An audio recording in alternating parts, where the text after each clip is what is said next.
Hello everyone, welcome. Hopefully you guys are doing well. Happy birthday. I don't think it's quite my birthday yet. Not quite. Alright. Today I had some plans on what I wanted to do today, but I think I'm just gonna end up procrastinating a lot of it, to be honest. As per the stream title. It's mostly because, like, I don't know, I just kind of woke up funny today. And now I feel kind of strange. I don't know how to better explain it.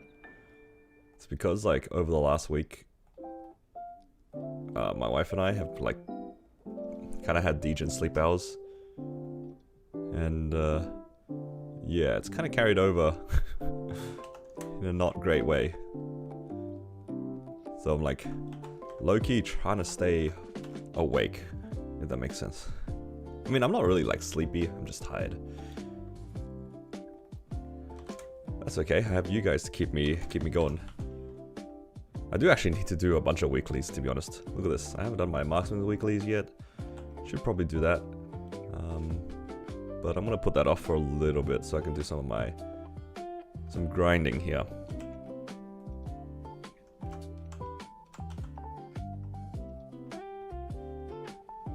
Still a bunch of stuff I haven't done. I haven't done High Mountain, amongst other things. I don't need to do these anymore. Yeah. We'll see how we go today. I'm just going to just mostly grind for the time being to start, because, you know, such is the game. And then, if we're doing well, let's get some weeklies done. Because I have a few left I haven't done on my battle mage. My marksman hasn't finished him. I think my blaze wizard I haven't finished him either.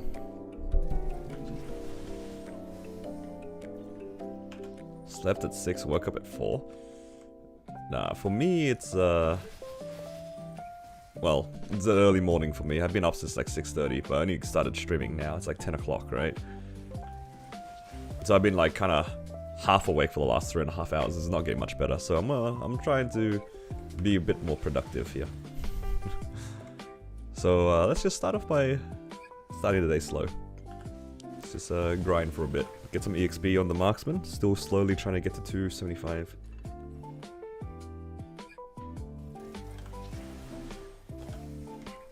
Never got over the music. Yeah, MapleStory's music is pretty good. Actually, speaking of MapleStory's music, I don't know why this is related. It's kind of unrelated. But how many of you guys have the code for the Maple classic Maple? Because I know some people got it from attending MapleCon or like the actual beta or something like that. I know those guys got their codes first. I'll be honest, I'm not really expecting to get a code myself, but it would be cool to see.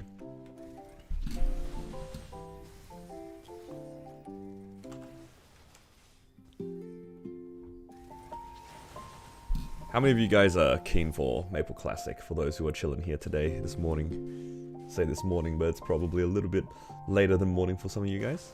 Appreciate you guys for hanging out with me though. It's like about 15 people here today. In the beginning of the stream. Appreciate you guys. I'm trying to build back up my momentum for my streaming because I could feel after the holiday break that I kind of took, it kind of killed my momentum a little bit. But that's kind of also because right now, for those who are, I guess, more regulars when it comes to MapleStory, there's not very much to do at the moment. I'll be honest, like when it comes to the game right now, it's definitely in a slower period because we just came off of a pretty big event in terms of the Challenger World and Hyper Burning, and right before, like, two bigger, more interesting events, I'd say. The lack of event buffs as well makes it feel kind of rough to do a lot of things, like between grinding and doing bosses, everything feels a little worse at the moment. unrelated to the new MapleStory, from versions 83 to 118. Holy crap, that is quite a while ago. Look, I'm not gonna lie, I wouldn't know when exactly those versions were, but I mean, what version are we up to now? Like 168? Oh, sorry, 268. Version's 268 right now, I think. Or maybe 267, I'm not sure. I'm kind of curious. Version 83. How old is 83?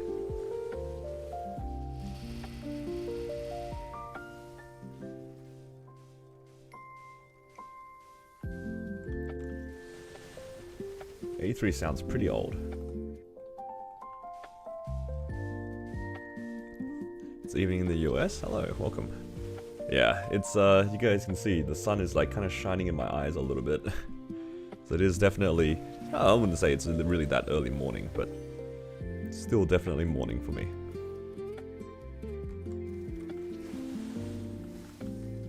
It's kind of bright. But I'm hoping that the sun being up and in my eyes right now is gonna give me a little bit of energy. I find that like whenever I'm feeling tired, like just lying around doesn't really help very much. So hopefully seeing the sun will be good. Be good energy. But yeah, today's definitely going to be a slow morning for me, if I can even count it as a morning. Low-key, I'm kind of like getting a little stressed about Friday, because I got to fly up to Sydney. I'm not really like stressed about the flying itself. It's more like the whole working my day around getting to the airport and then flying out. It's kind of painful.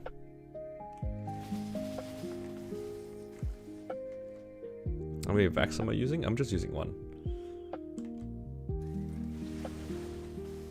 I will tend to only keep one vac pet up at a time at any given point, and I'll just play the character for about a month. Another trip? Yeah, I'm flying up to Sydney to play in a tournament for fun with my friends.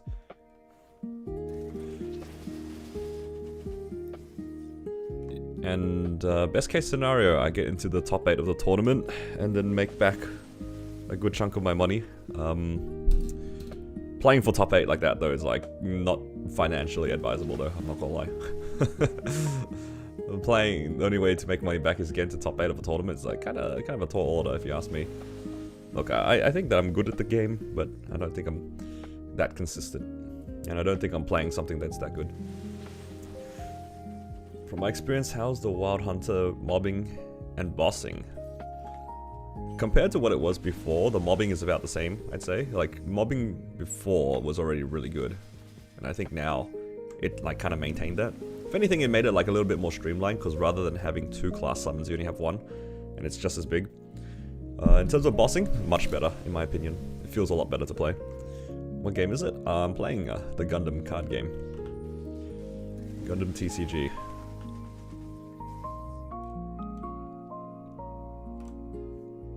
So far, I've enjoyed the game. I like to think that I have some pretty good tournament results, and I'm kind of hoping it carries over into this tournament. But the current format is not my favorite, I'd say. It's because of my friends and I kind of agreed that Gundam is a little fundamentally flawed as a card game. It's just a little bit too aggro leaning, and it's too swingy in that favor. It's a little bit more involved than what I just said, but the game is not as fleshed out or as balanced as some of the other card games that Banter have made. Will I miss Shining? Nah, I'm flying up on the Friday and then coming back on the Sunday. Oh, back on the Saturday. Oh, we'll be home for Sunday. Whether I'll be streaming The Shining is a different question. Might not be. I think my wife might want to just hang out, because I'll be basically away for a weekend. But we'll see. I won't miss Shining though, but I'll probably just maybe record it.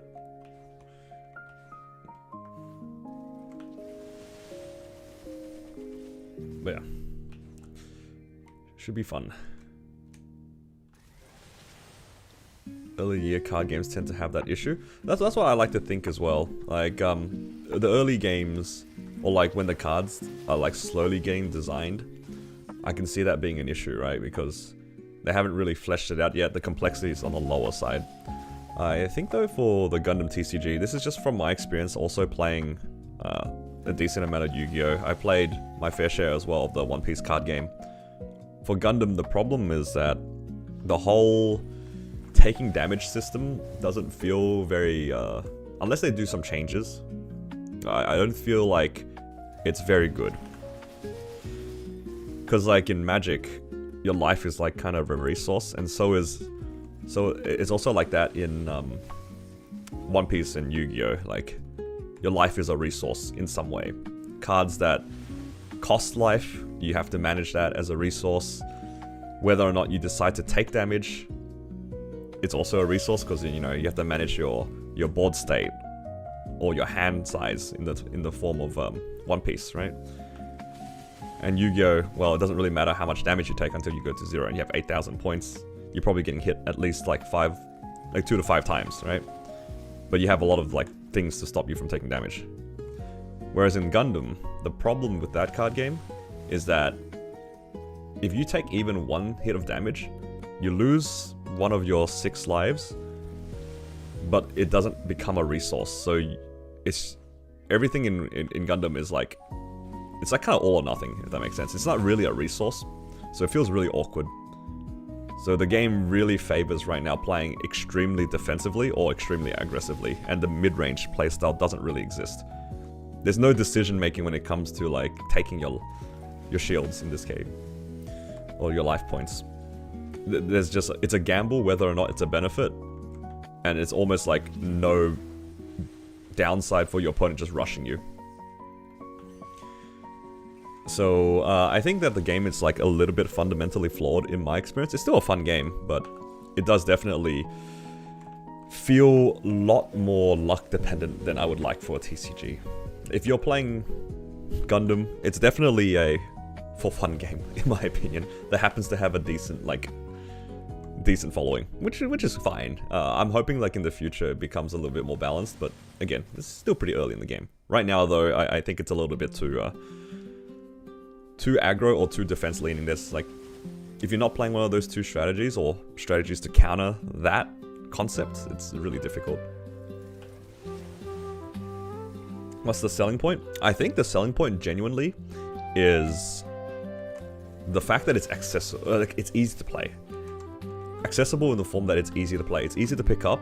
There's not too many complexities, and everything, I don't know, it's just very straightforward.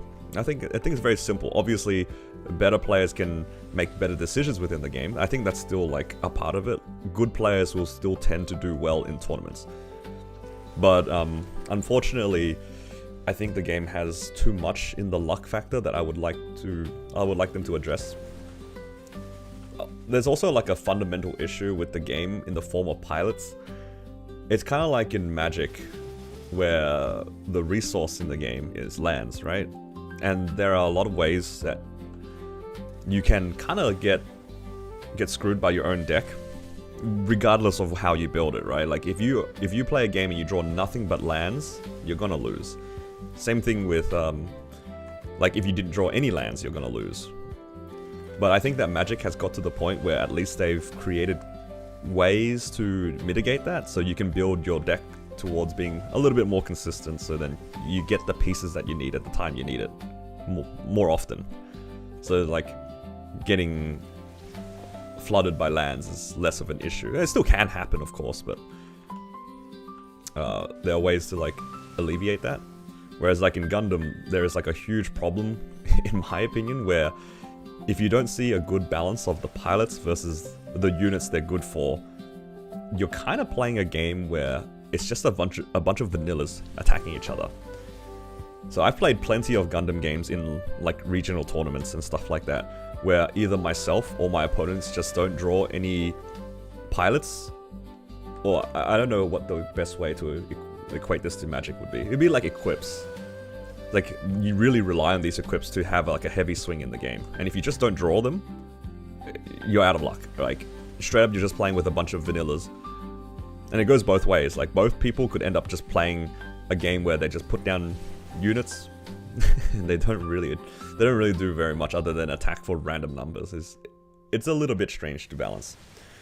I think Bandai has just been really, really conservative on consistency pieces inside Gundam for whatever reason. In a lot of the other games, I feel like there's a lot of searching going on. So then you can kind of mold your hand to get the pieces that you need, and there's like a whole skill around that. Whereas in Gundam, you kind of just, you get what you're dealt. Like literally, like whatever you draw, that's what you get. And if you get lucky, maybe you'll get resources out of your life. I don't know, it's just a little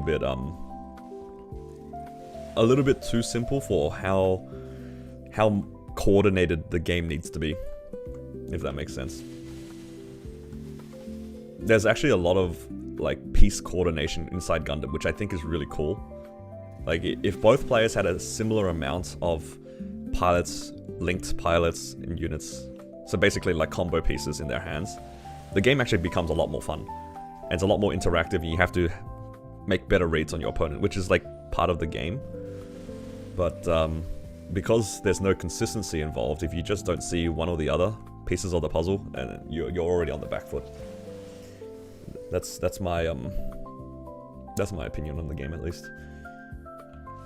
You like the mulligan? Yeah, mulliganing is like a whole aspect of a lot of games that you have to really know, like knowing when to keep things, like knowing the math behind your list and all that. Now, don't get me wrong, it's like the game is still pretty deep. It's just that I think right now it's like a little bit flawed, because for a game that has so many combo pieces, it doesn't have a lot of ways to like make that more consistent, so it's way more luck based. And also, they did this thing in Gundam that I think kinda shafted the game a little bit. They made the first set of cards just way too good in comparison to the new stuff that they released. Typically in like card games, or any game in general, like even MapleStory, right? Like, the earlier versions of the game is meant to start off like kind of simple, and you build upon it, right? And then you slowly do power creep in the form of like, you know, in MapleStory, I guess it'd be like damage, more utility, the classes gain more access to more tools, you know? And then in card games, it'd be something similar. The newer cards that they release typically are better, so then it increases the complexity of the game. Makes decision making a little bit wider, because there's a bigger card pool. Gundam, they did it the opposite way. They made the initial 4 starter decks way too good. So like the format is still warped around the first 4 starter decks. We're 4 sets in, and the best cards in the game are all from the first 4 starter decks. That is like a big problem in a game, because the meta does not change. It becomes very stale, and every sequential set that comes out, unless they do something in the form of ban list, which they did release a ban list, it didn't do very much. Like, they limited 1 card, it's like literally no difference. They could have done a little bit more to push the power ceiling of the new cards, because right now it just feels like every new set, you're playing the same 4 starter decks from the first release, and you're just adding more and more better cards that filter out the more useless cards in the first couple of sets, because there are always useless cards in the game. But those useless cards are just slowly being replaced by better cards, but you're not really playing a new game or a new format. You're just playing the same format with slightly better cards. It's kind of hard. So I want to see what they do with the game. I don't want to like give up on it, because I like the IP. I like the card game. I love the art. Oh, the Gundam card art is fantastic. But yeah, I unfortunately will say that it's like kind of a fundamentally flawed game right now. I do realize that I'm playing MapleStory talking about a card game, but I'm definitely quite passionate about card games. I do enjoy my TCGs. I just wish I was better at the games, but I don't have the time to invest into getting better.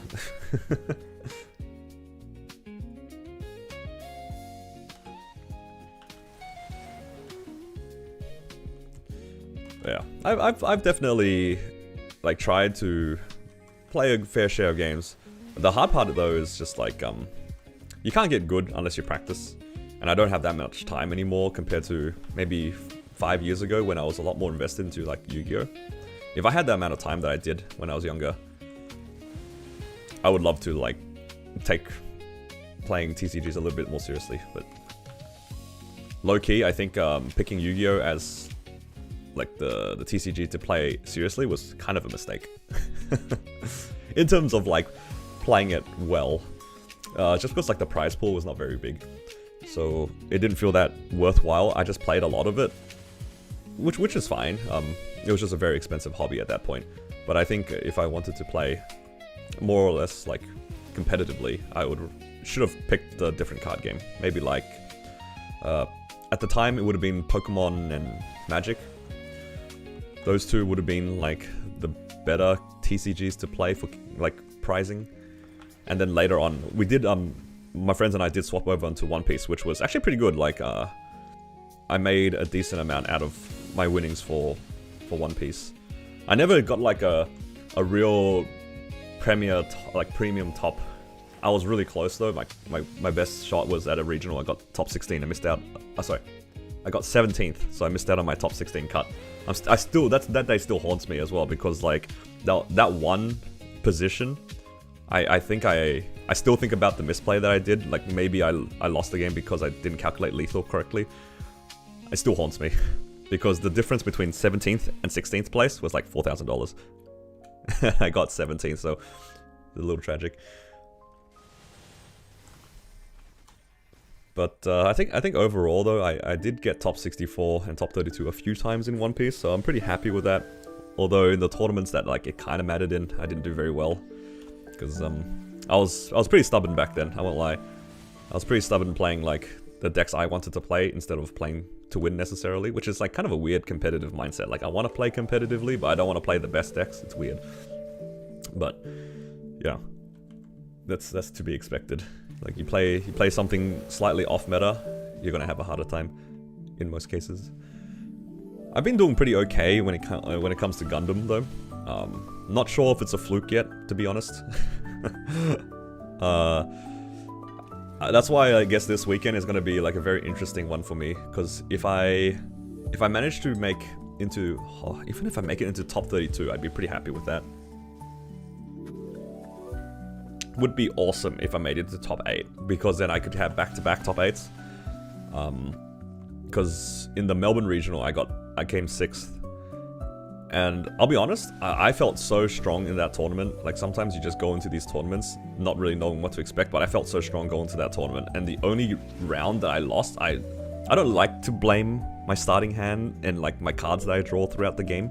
I hate blaming that. Like it feels like I'm like you're kind of blaming something out of your control, which, look, I'm sure there are aspects of the game where it's out of your control, but I hate blaming that. I like to think that I can win in any position. But that one round that I lost, it was genuinely a case of like, I drew nothing but lands in Magic. Imagine like your starting hand after mulliganing is like 5 lands, and you don't really want to drop below like your starting hand, so you just keep it.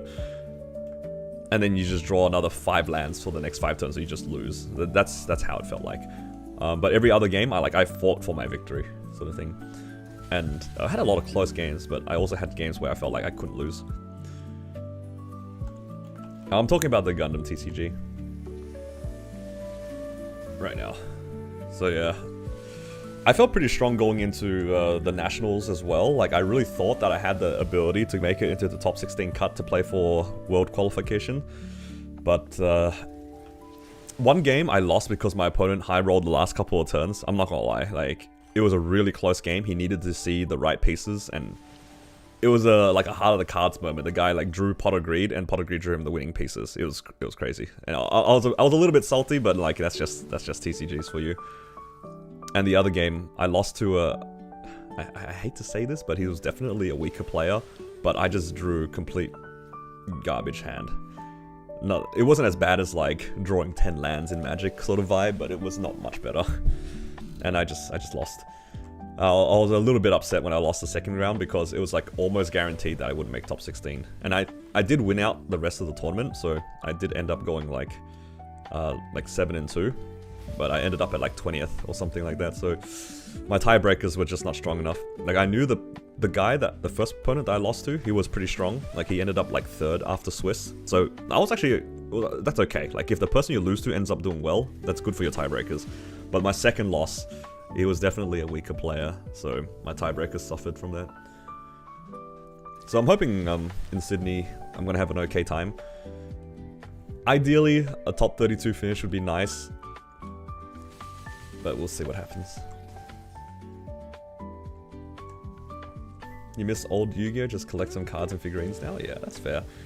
Yu-Gi-Oh is a very high barrier to entry in terms of like skill. A lot of the part of the, like a big part of the game is knowing when to stop your opponent. So if you're kind of like new to the game and you just like throw your cards out randomly, you're gonna have a hard time. There's a lot of like small interactions that you kind of need to memorize to play well. At least now. Maybe not in some older formats, but in this format, there's a lot of things that you have to memorize to know when to stop and stuff.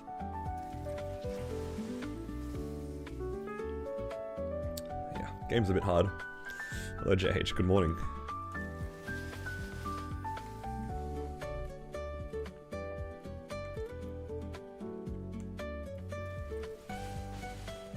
So yeah, this will also mean that on Friday there will be no stream, because that's when I'll be flying out.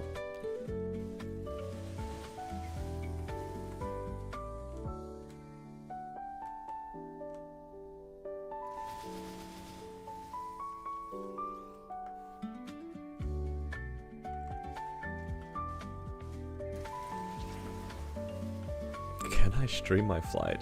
I don't even think I'll have any Wi-Fi for the flight. It's kind of cursed. Usually for when I fly, I just either instantly knock out on the flight and wake up when I land, or I download like a book to read, and then I just read on the flight.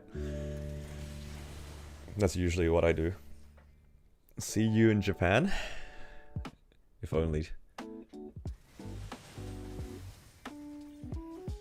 I actually am really keen for Japan now that I picked up Gundam as a hobby.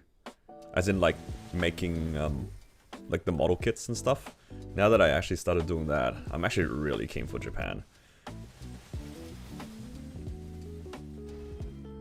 Because I'll definitely be able to find kits for a lot cheaper than I do here.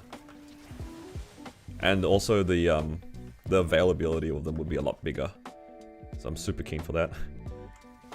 Am I gonna miss Shining? No. I'll be home by Sunday. Make that bag space. Yeah. That's my bigger concern. I might have to do the thing where I'll have to just take it out of the box, because the box will take too much space. How many days I'm going for? I think we're going for like 2 or 3 weeks. Bad losses are brutal. Playing in Vegas after COVID. It lost in a bad beat top deck. Yeah. I still have like various losses that live rent-free in my head for certain tournaments. I had some pretty strong starts in some One Piece tournaments. I think one of the tournaments I started at 5-0. For a 10-round tournament, 5-0 start is always nice, right? And I was playing a bit of an off-meta deck too, and I kind of made it through like the weird start of a tournament. Like there's always a weird start of the tournament where like you make a call for the meta, but you might not necessarily play meta until like a little bit into the tournament, because chances are the people playing meta will win more rounds. So the first like 3 or 4 rounds will be like the Wild West. Sometimes you'll get meta, sometimes you'll get people playing their pet decks and playing jank and stuff like that.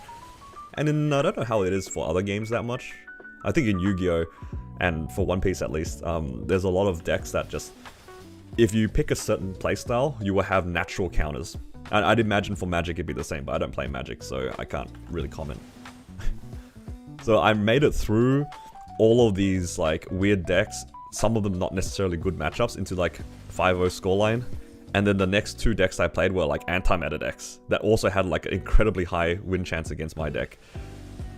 And then I won those matches, and then the matches that I had a good win rate against, I lost because either I threw, or I miscalculated, or I forgot something, or inexperience, whatever it was, I had a winning matchup and I threw those ones, and those games still live rent free in my head. It keeps me up sometimes. It sounds so bad to say that, but it really does. I don't know how many of you guys can relate to that. It's just like I'm just recalculating lethal in my head. It's like I'm trying to convince myself that I didn't misplay, but every line that I think about, it just says the same thing. I misplayed, right? But I try not to be too hard on myself, because I will say that I blame my losses on inexperience.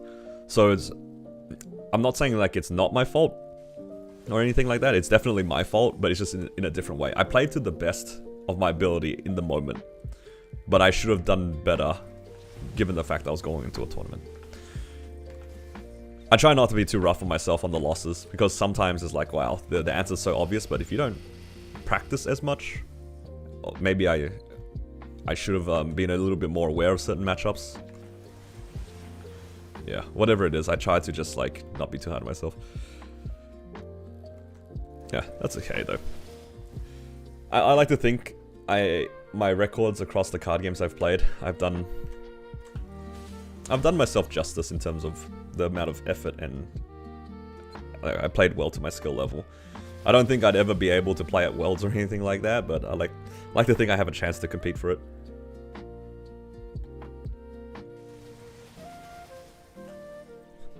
That being said though, about all these card games, I'm picking up One Piece again in the current format, and it's been pretty fun.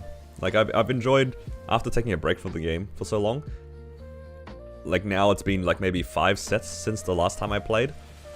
It's really refreshing. I'd say that much. It's very refreshing playing a new game. Basically a new game.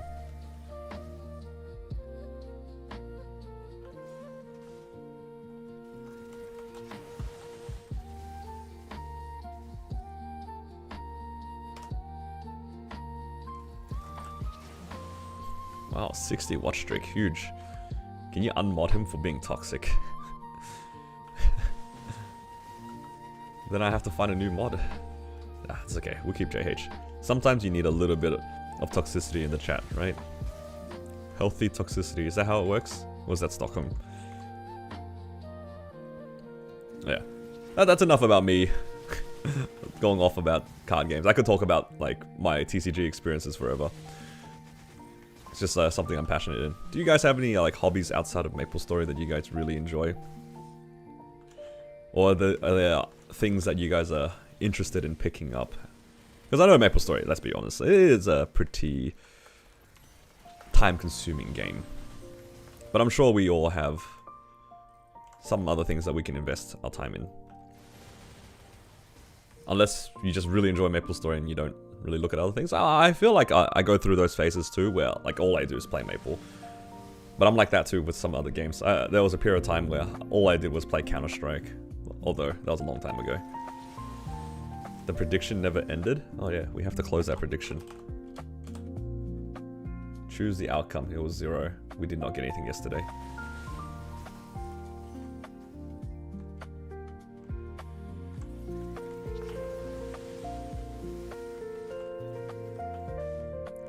We did not get anything yesterday.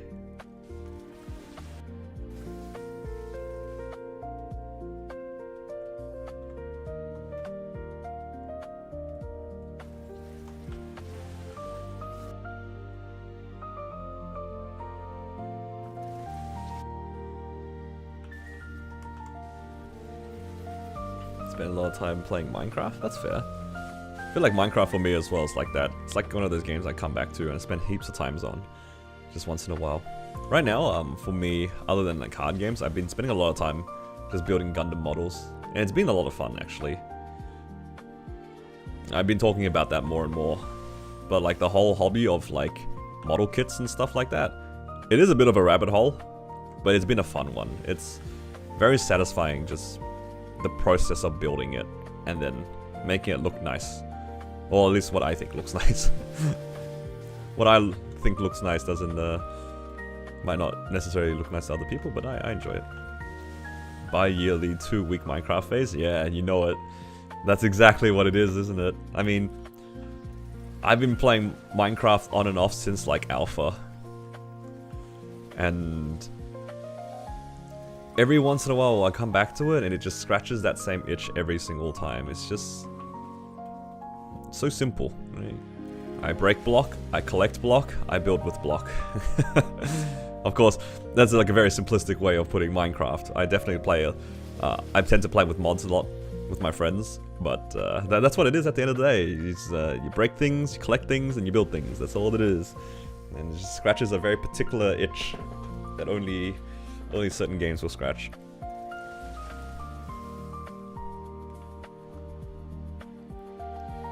I think that's maybe why I enjoy Gundam so much as well as a hobby, because it kind of is the same thing. You get the tools you need to break apart the model, and then you put it together, and then you decorate it, more or less.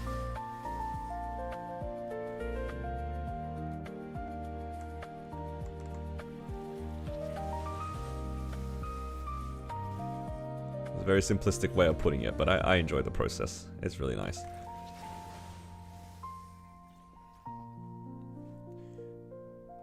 It's good to have a little bit of balance when it comes to like doing things on and off the computer as well. That's probably why I don't like I don't really look out for new games and stuff like that, because sometimes whenever I pick up new things, I like to stay off my computer. I spend enough time, let's be honest, I spend enough time on playing MapleStory.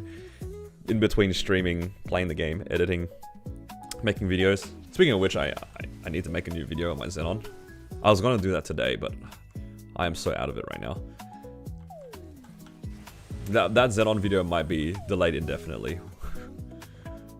But I'll try my best to make some more videos. I think right now, MapleStory is in a weird spot where like the form of content that I like to make is too... like, it doesn't make sense. So I might just do like the big account showcase and then talk through some of my characters. After making the videos on my Blaze Wizard and my Wild Hunter, I'm a little bit more like more interested in making class specific videos. I'm not like an expert in any of these classes by any means, but I think if I can share my experience, maybe that'd be fun to make. How long have you ever played? 4 months? That's fair. Yeah, sometimes you just really enjoy the thing you're doing. That's all it is. Have I tried Slay the Spire? I have not. I didn't play the original Slay the Spire. For me, I love the idea of it. I've seen some gameplay of it, so I'm like, you know, a little familiar with the concept of Slay the Spire. But for me, when I play card games, I always prefer to play IRL. I know like Slay the Spire like really only works online, like on the computer, like as a game, right? For me though, when it comes to card games in general, I always prefer to play with like the physical cards. There's a different feeling to it, being able to play with the actual cardboard. So I typically don't play games on the simulators.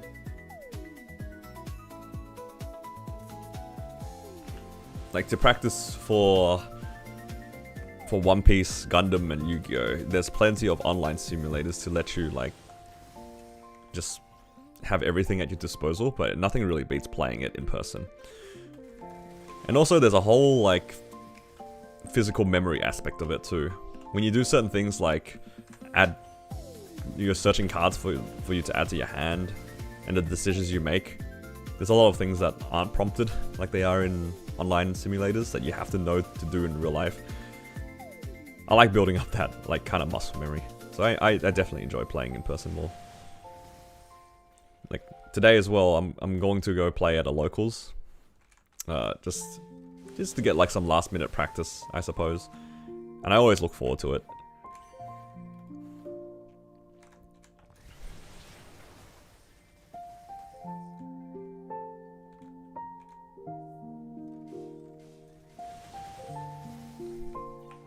Am I a hand shuffler? I am in the sense, I do shuffle my hand a lot in the sense where like I fidget. But if you're thinking of like the people who like are hella... like, hang on. I have some cards here that I can demonstrate with. Right. I don't know if you guys can hear this, right? But like for me, I'm just putting it near the microphone so you can maybe hear it. Like for me, I shuffle it like very slowly in comparison. It's just because I fidget. I don't know if you can hear it in the background. That's just me like sliding my cards, right? But then there's people who are like, I don't even want to try to demonstrate it because like I'm scared it's gonna like ruin my cards. But like there's people who are just like machine guns when it comes to hand shuffling. That I can't. I would never do that because I respect my cards too much to do that. But I do like fidget because like I'm thinking or like I'm processing the game state or I'm just bored. Yeah. Never to the point that I've ever had my opponents like look at me like I'm weird. Not yet at least. But I know exactly what you're thinking of when it comes to hand shuffling. I'm not one of those things. Riffle shuffle their own cards? No, I'm not talking about shuffling. Shuffling is like a whole other thing. It's literally like, if you, let me see. If I lower my camera a bit, so you can see like my hands. Hand cam, wow. So like, a lot of people, they just do this. You see how like, I'm kind of like pushing my cards back and forth? You can kind of hear it on the microphone probably. There's a lot of people who do that because they're just fidgeting. That's what people like talk about when they talk about hand shuffling. There are people who do that at like 10 times the speed of light. And it's extremely loud, pretty distracting, but honestly, I don't think people are even that aware that it's distracting, in the sense that they're not doing it necessarily to distract people. I'm sure there are people who are doing it maliciously, but it's just like kind of ingrained in TCG culture. I think it's a... If you play TCGs, that's never gonna break your concentration or distract you. Because the entire room sounds like that. If you ever play any competitive TCGs, if it's on the quieter side, all you hear is hand shuffling. All you hear is just people just like flipping their cards like that. That's just what it sounds like. It's just natural sound of TCGs. Like, I know that some people probably do use it to be distracting, but like, if my opponent is just hand shuffling and they're just doing that and they're doing it really loudly and stuff, I just think that they're just weird. I don't think it's distracting, because a lot of people do it. I've seen plenty of people do like weird things when it comes to hand shuffling, and it's just like, it's just part of the game at this point.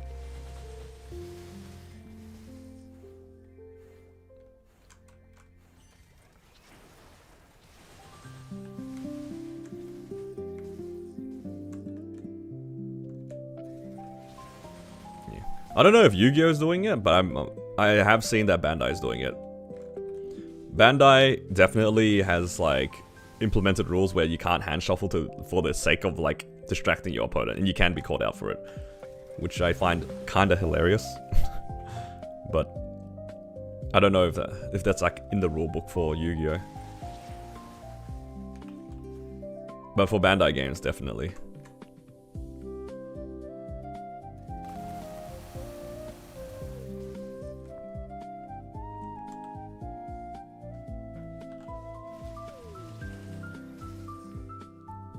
That being said though, I don't think that hand shuffling should be a bannable offense. Or at least the concept of fidgeting with your own cards. Because like, there's not really much you can do when you're waiting for your turn. Like, if your turn is already like kind of scripted out in your head, like what are you gonna do? You're just gonna stare at your opponent? Like what are you gonna do? It'd be like banning chess pieces from like chess players. Like, if you ever go to watch people play over the board, everybody's holding a piece that they're just like, you know, they're just fidgeting with a random piece. Actually, there's like the difference of like having a piece that you're spinning in the form of hand shuffling in this case, versus like tapping the piece on the table constantly. Tapping the piece on the table constantly should be probably banned, because not only is it distracting to you, or like not to you, to your opponent, but like to like people around you. That's when it like kind of becomes a problem. Yeah.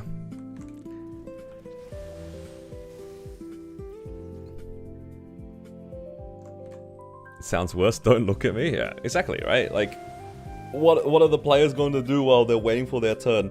And we know for a fact that certain players will just be slow, and you're just kind of just waiting for your turn. You're just sitting there like an idiot. Still have downtime in the grinding skill? They do, but depending on how you do your rotation, you don't need the grinding skill. You're talking about split shot. You see, like, me killing everything in this map here? This is with, like, no buffs, basically. Like, split shot is not on, but I can still hit, like, most of the map. Of course, I'm using Dusk at the moment, which helps a lot, but they've definitely improved Marksman's mobbing hitbox. Obviously, it only really works on, like, thinner maps like this one, but I'm definitely intentionally farming here because it's lazy.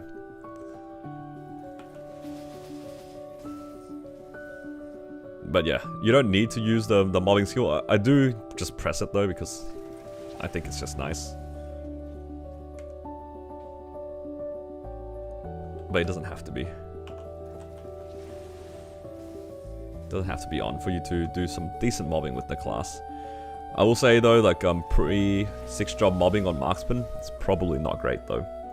Once you get to 6-job, there's a lot of maps that you can farm with either Dusk or like setting up a way to use this piercing shot to farm.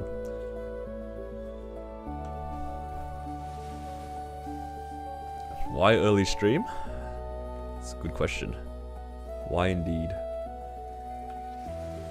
Honestly, I just wanted to like chill out for a bit.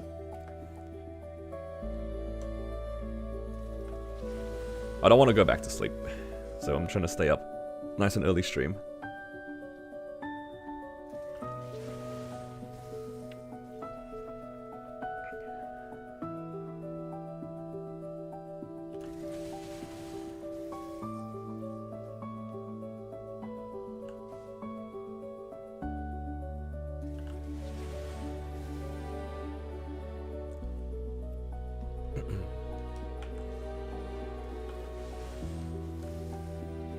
Who's this?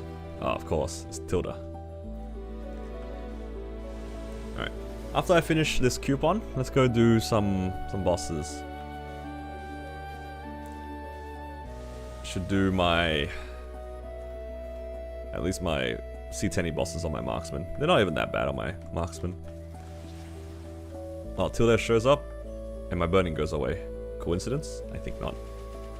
I also need to do Angler Company and High Mountain. I don't know if I can be bothered doing both, but I probably should.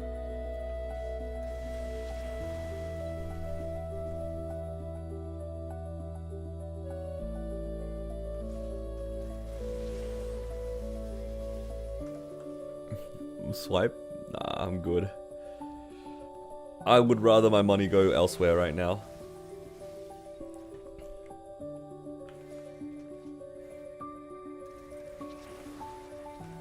Try the new Nightmare Paradise. Probably a pass on that right now. I don't really want to do anything regarding those 280 characters. Rather roll for a vac. I would rather save the money and buy myself a nice Gundam kit. Unironically, this is what I spend a lot of my time thinking about now. It's like, what kit do I want to build next? I have some already in my mental backlog. I do apologize because I got like some crap in my eyes right now.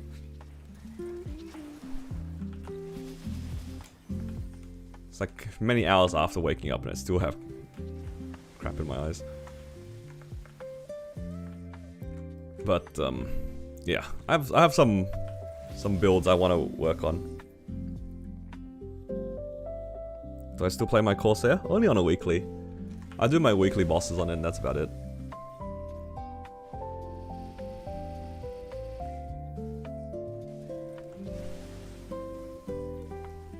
In terms of actively progressing it, if it gets drops, then, you know, I'll probably work on it. But if it doesn't get drops, then I'll save the money and put it to somewhere else. Part of me does want to push it to 285, but at the same time, that sounds like a lot of effort.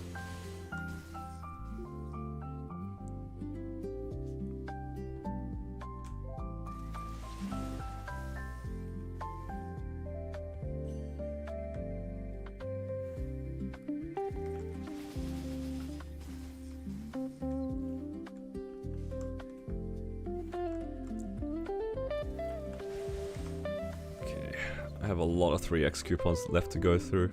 Oh, it just reset, right? I don't think I bought my 3x coupons from last week. Like these ones. Oh well. There's more than I can use at the moment anyway. Just wait for the Monster Park changes.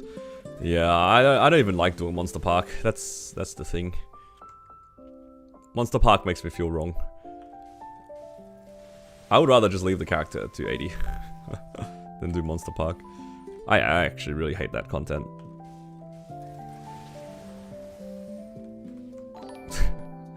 Well, thank you, Tilda, for the $5. Hello Holly, put this towards your next Gundam kit for your 7,777,777,777 fans. Newbie simple emoji, newbie symbol emoji, Happy birthday. Avidico emoji, Avidico emoji, soccer ball. What? Well, I just cut your entire message. Unlucky. Stream a Zoids kit? Honestly, I don't remember the last place I've seen sell a Zoids kit. Gundam kits are like kind of reasonably easy to find, I'd say. I haven't really looked into Zoids though. That's why we need it uncapped? No. This is why we need it capped.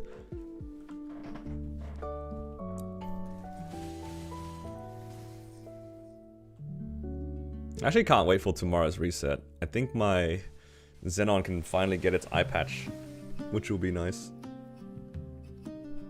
Looking forward to being able to use an eye patch on the Xenon. That'll give it a pretty good boost considering I'm using a 17-star monocle right now.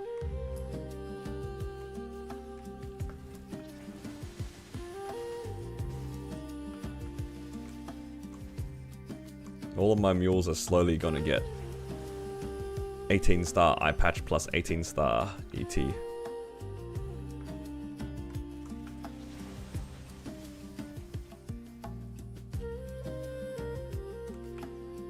I'm hoping that for my mech, I'll be able to 22-star a sub-pendant this event. That would be actually pretty big, because if I can do that, then I can get myself an ET on it, and then I can have 18-star ET with the 20, what do you call it? The 4 set bonus as well, the crit damage.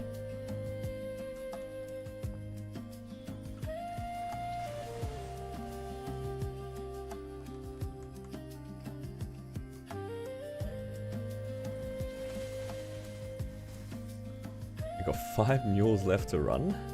How many of you guys have a lot of characters left to run? I think I have 4 characters still as well, technically. Maybe 3. We've got this one, my Blaze Wizard, and my Battle Mage. And out here, I'm just farming instead. So productive. I haven't actually checked my Mystic Frontier. I should probably do that across my characters real quick as well. Make sure I've done all 15 of them or whatever. Haven't really been paying attention to it. It's just free stuff.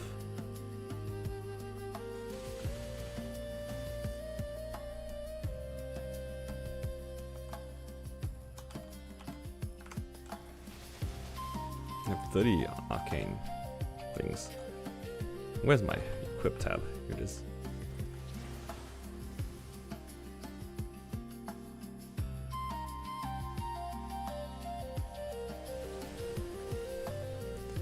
I think no matter what, they're all cap anyway. So I don't think I have any characters I can even put this on.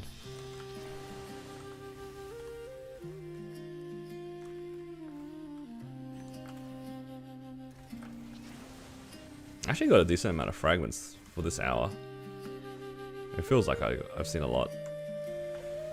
And then once I do High Mountain, I can get my Ascent skills. Ascents would be nice.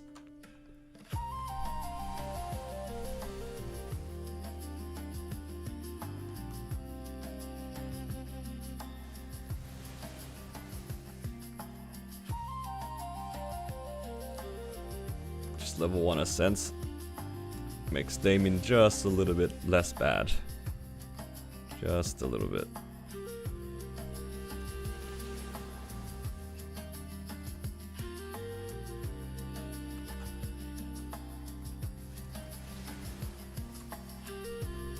delete his balls. Yup, especially the damage reduction part of it. If they wanted to make it so then like you take damage or reduce healing, sure. But the damage reduction is so filthy, man.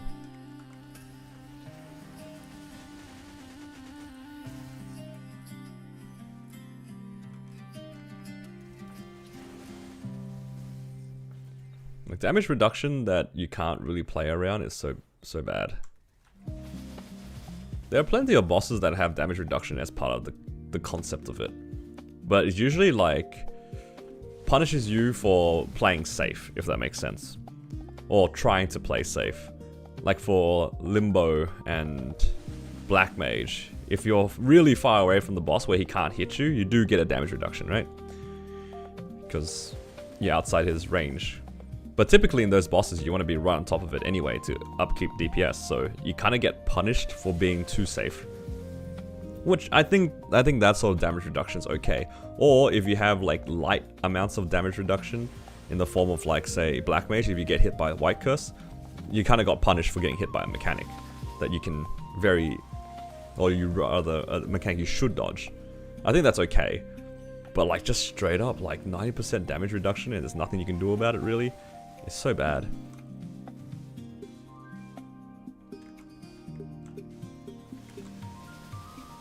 What are some goals you have on your marksman? I want to be able to solo Black Mage on this marksman, which I think I can already do, but that's with the rental roll. If I don't have a rental roll, it's kind of cooked.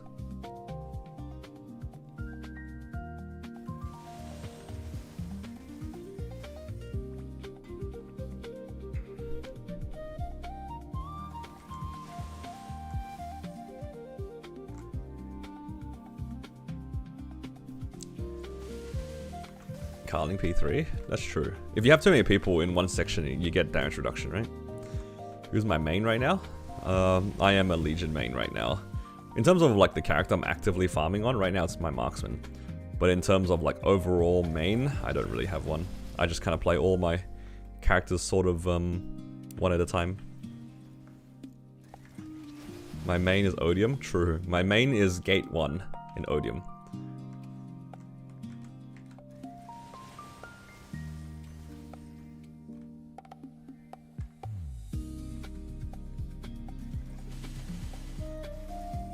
Yeah, I like just playing characters that I just feel like playing, that's all.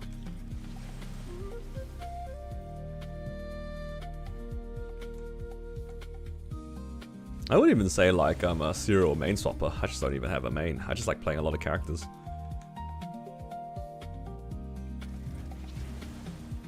I just play the same 12 or 11 characters. And it just depends on which one I feel like playing. I'll work on that one. Right now it's my marksman.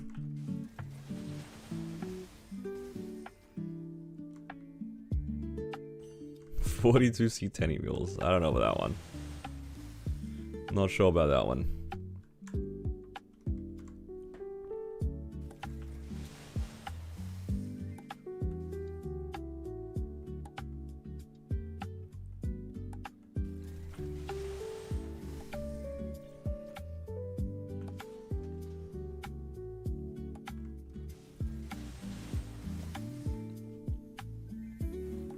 Could you imagine if I had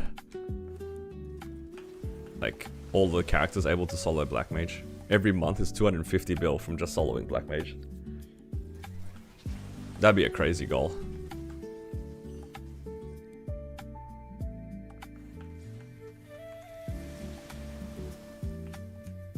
That's not gonna happen. But that would be wild.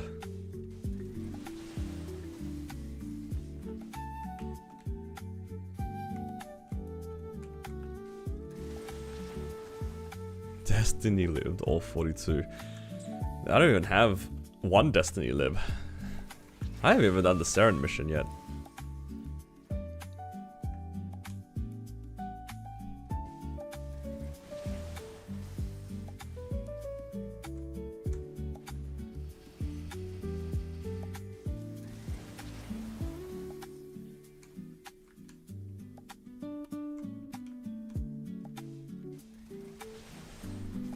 Two Blaze Wizards. You don't even know about the duplicates of the other ones. I have like a lot of dupes. I reckon no one will be able to guess how many of the highest number of dupes I have is on my account. I don't know if you guys will be able to guess which class. Surprisingly, it's not Blaze Wizard. Blaze Wizard I only have 2, but other classes I do have more than 2.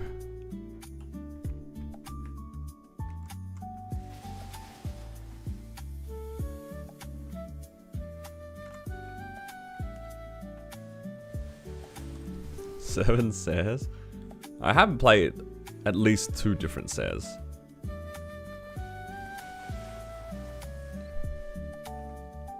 But that's not the highest.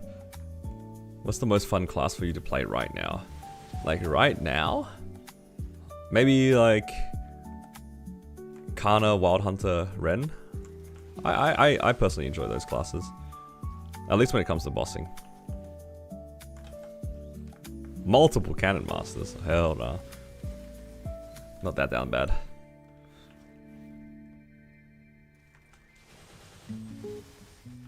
I think the class that I have the most duplicates of is Phantom. I either have 4 or 5 Phantoms on my account.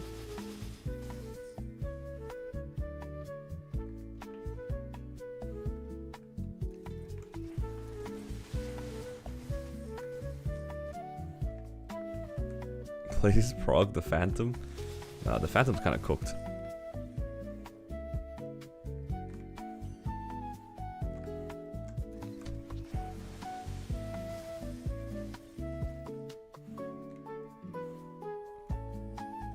Do you know how to do the last mission of the virtual combat system event?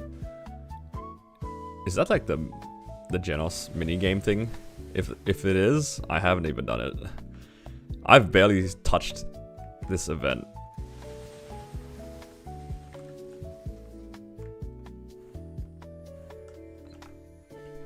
I haven't even done anything in the One Punch Man world yet. I should probably do it at some point, but I'm kind of lazy. Alright, that's enough farming. Let's do some weeklies, because I gotta get some done.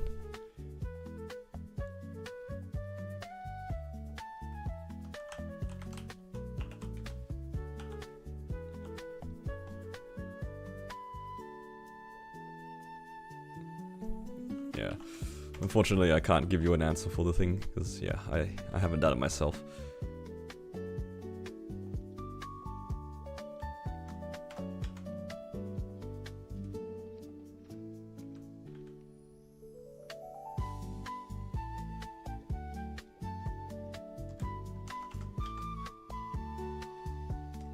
Okay.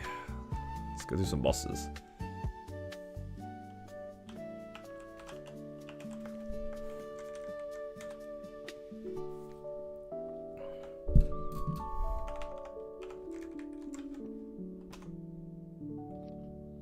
Oh, I don't have... Should get VIP and some serums.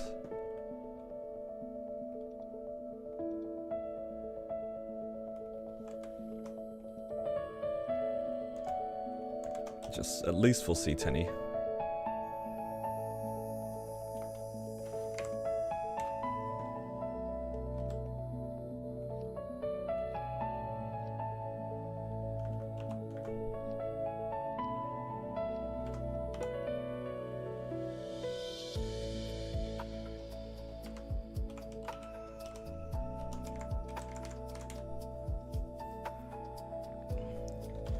Yeah, the title was nice and all, but I'm just so lazy for it.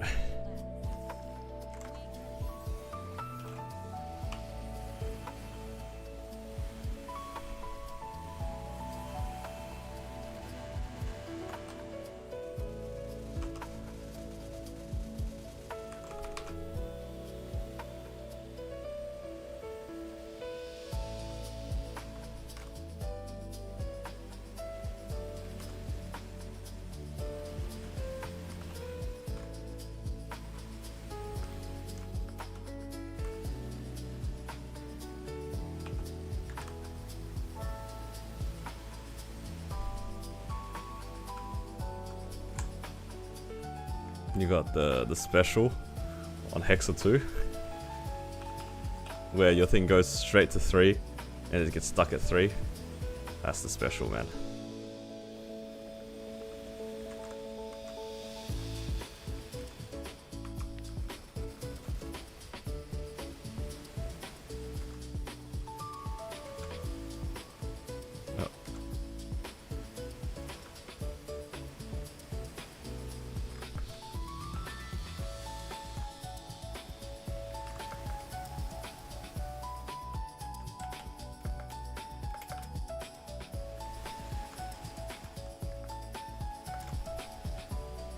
Oh, I do not have my blink on the right key. I was wondering what's going on.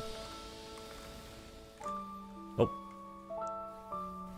I guess I can just cleanse here.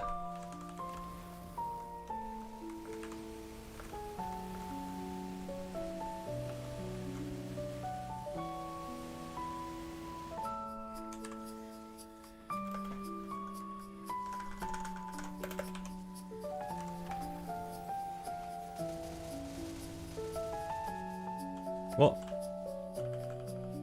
I missed half my shots because I thought I bound her. Wait, how did I miss the bind?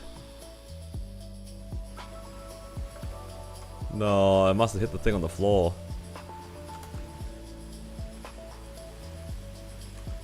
I definitely pressed the button. Guess it didn't hit V-Healer. That's so sad. I missed a fair amount of my shots there too. Tragic.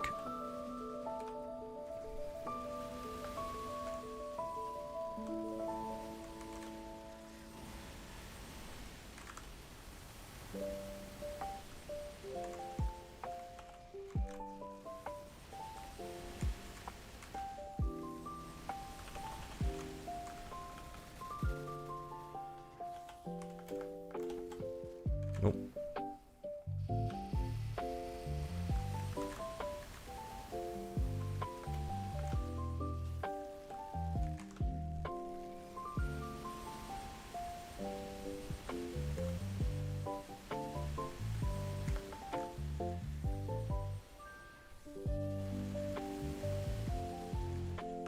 Maybe I should have been out on the next burst, but now it will not be.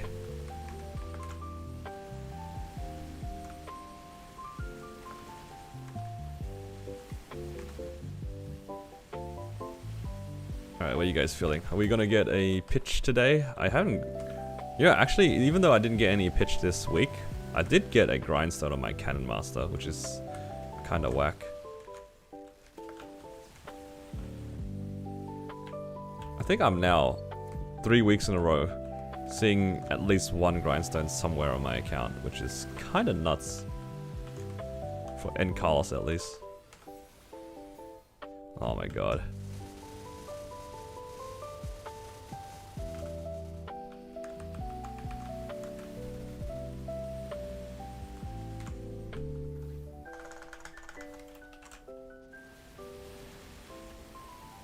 Did it pass? I'm just gonna save it.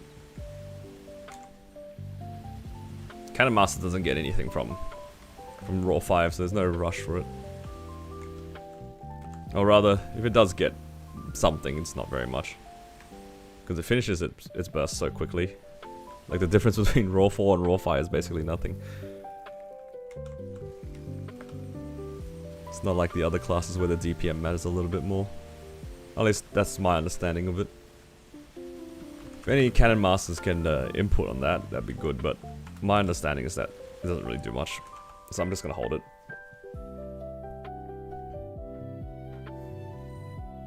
It's next anniversary. Oh, next update anniversary. Yeah, it should be.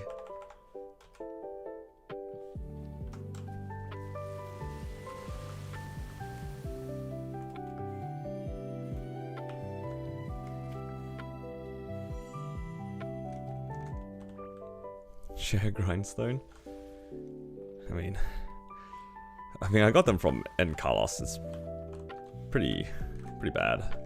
As in, like, kind of insane that I've seen it. The chances of it are pretty low. But I don't do N Carlos very often. Oh, I have to do N Carlos on my battle mage actually.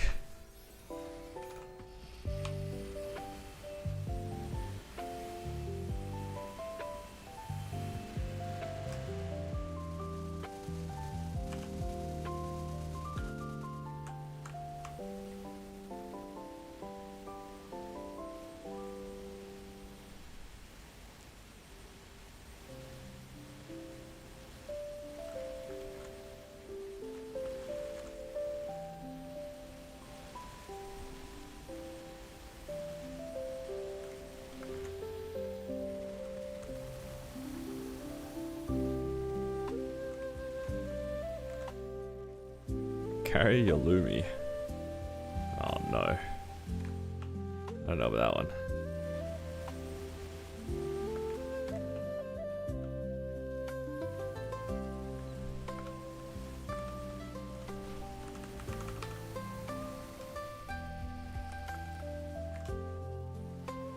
Get infusion of fragments from Inkwell.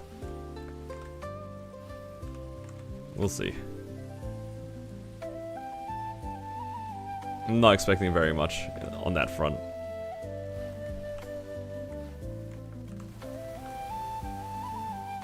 Party quest unit damage skin. That'd be cool. I kind of want them to bring back more of the unit damage skins, but I don't know if they will.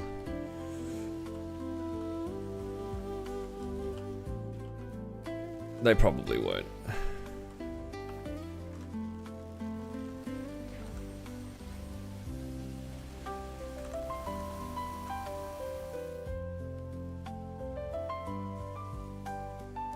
The unit damage skin is probably never happening.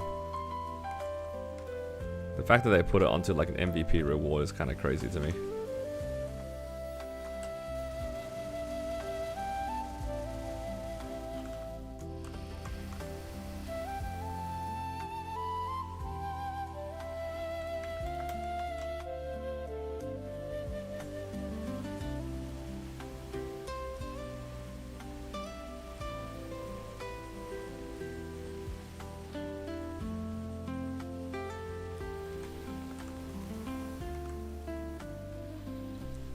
Now the question is, will I be able to clear before my next burst?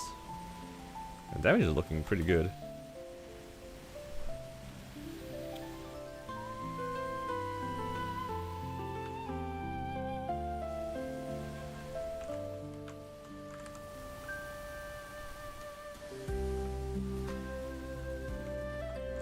Twintina, but the bag guarantees 1 frag.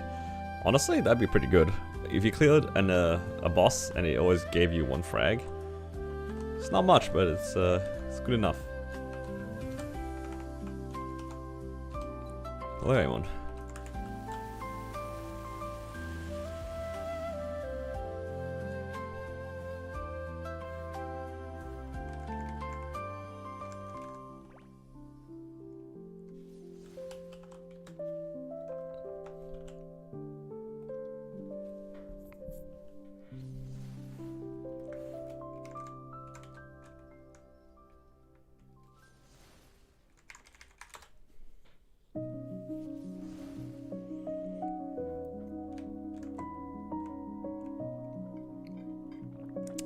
Try my best to not die in gloom by almost dying in gloom. Very good.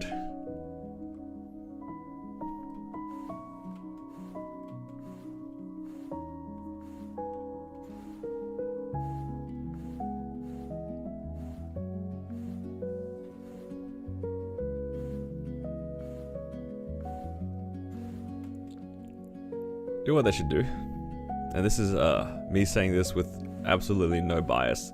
They should make it so everybody can designate a character as their main, and every other character gets increased frag drop rate. Thoughts? And the main has to be your highest level. Yep. That sounds good to me. I missed my origin.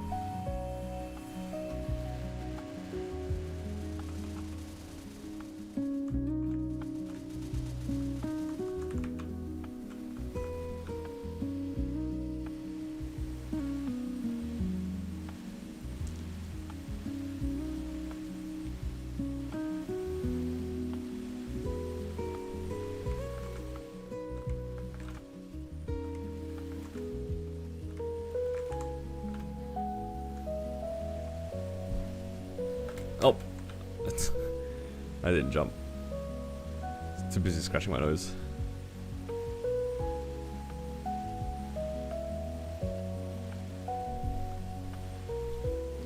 Two frag drops from elite mob. I should make it 2 frag drops for every elite mob for everybody, and then 1 for Gibson. Thoughts?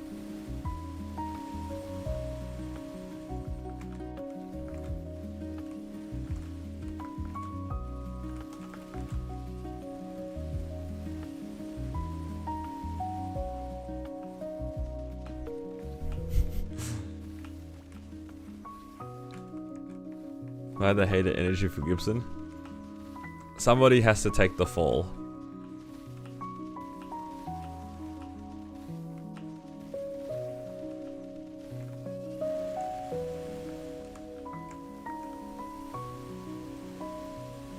I'd sacrifice Gibson.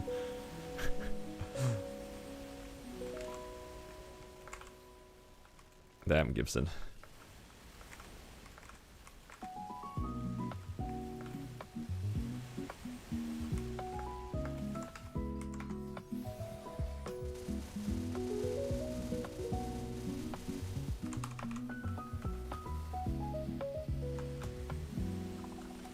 No.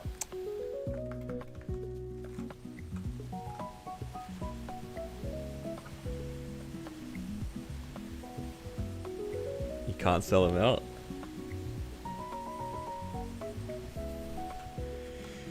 You can and you will. Continuous 3. I actually already have a continuous 3 on this character, which is kind of sad. I was kind of hoping for a raw, but so I could stop buying the rental. Or at least not rely on the rental. Do I still need attack speed +1? Yes.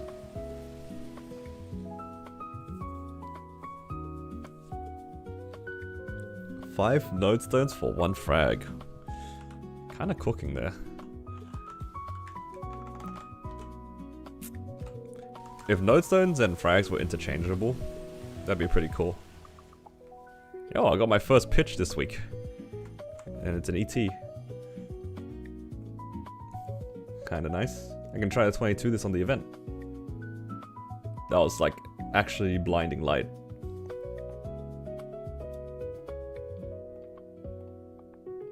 It's always Plunger. And this character actually doesn't really need the ET. My ET's already 21 star. Where's the prediction? Unlucky.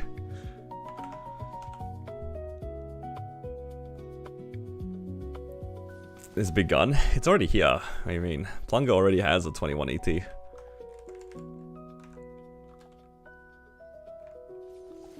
So I can try the 22 it. I'll just ladder the second one.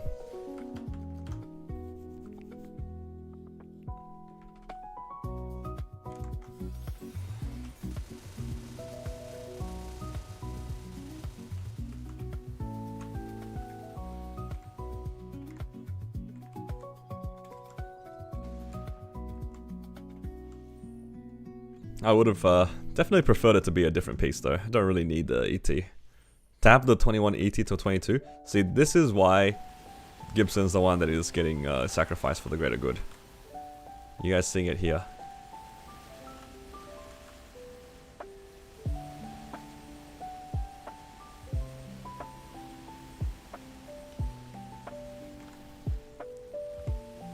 Changed your mind.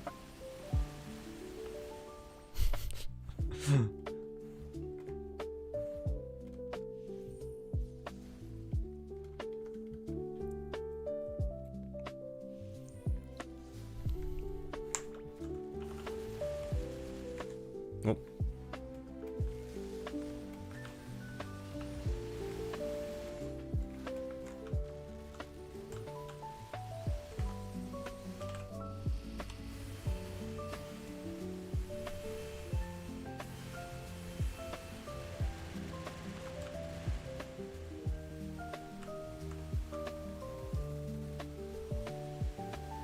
Man, I do not do very much damage off burst.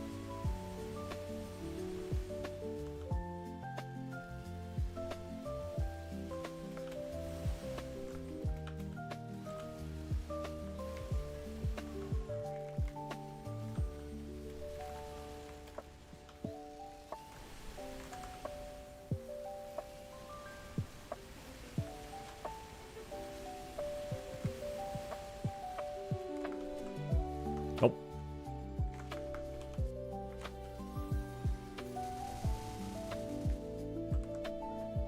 Yep. Bowmaster got 21 ET back and a spare. This guy's just rage baiting people now at this point.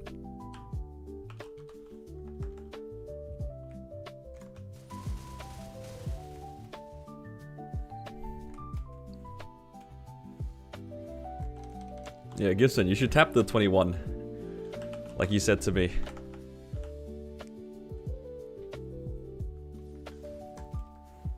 I've actually seen a decent amount of random pitch on this character.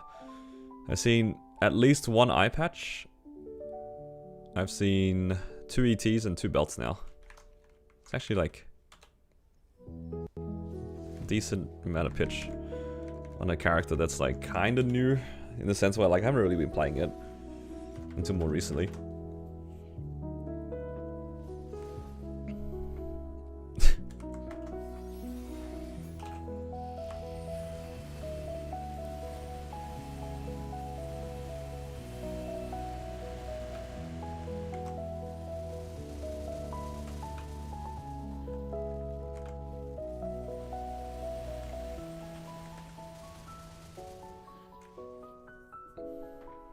Now, I don't think I'll be able to clear this boss that easily. Maybe I should have done.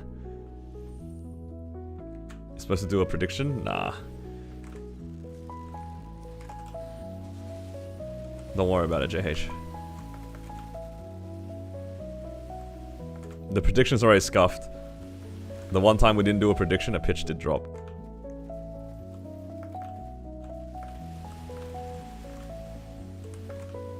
It's already over.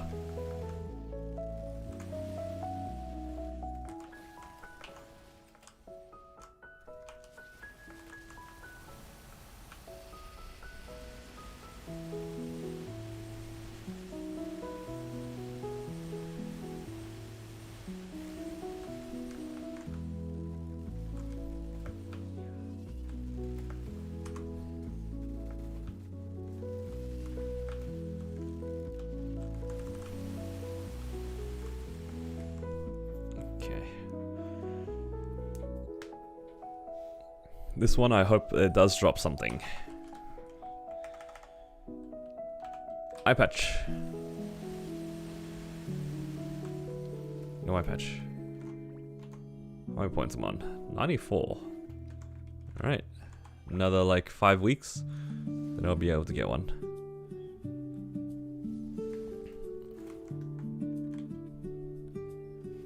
Now, the problem though with this character is that I don't have very many things to go with. I don't have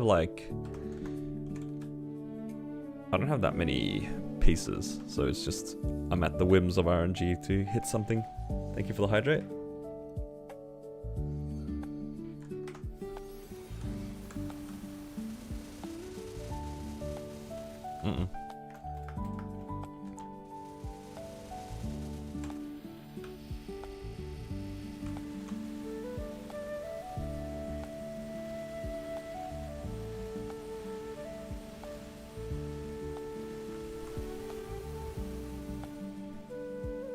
Golem's got me good.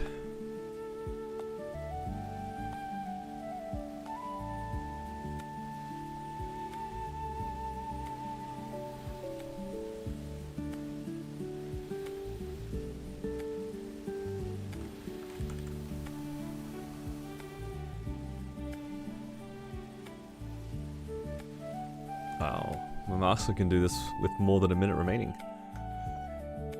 It's pretty strong. Pretty strong.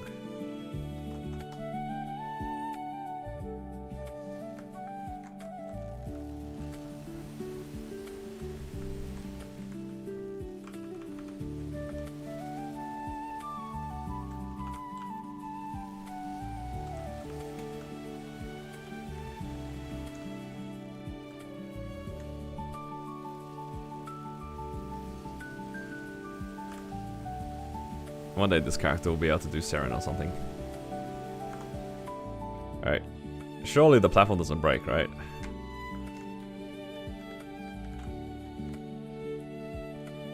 Okay, it didn't break. The one below it broke.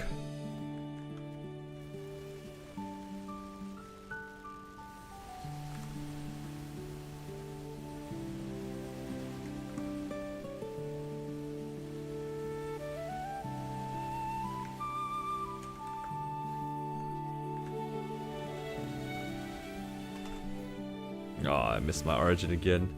I didn't press my animation cancel.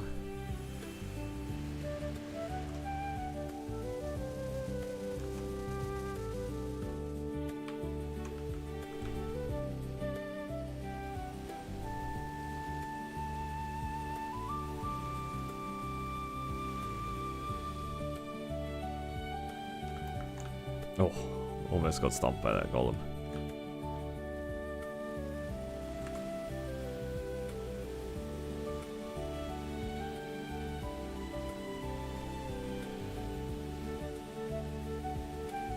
Feels good, man. Can just DPS P3.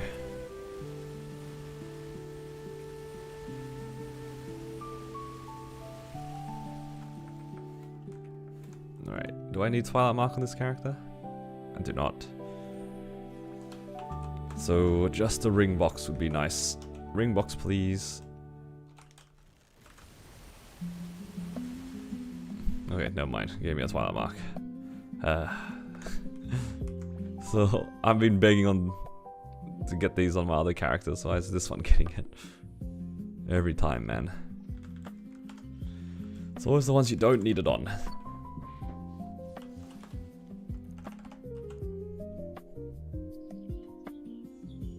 Let's do Pinot.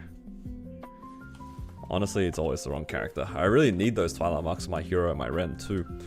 Just not getting them.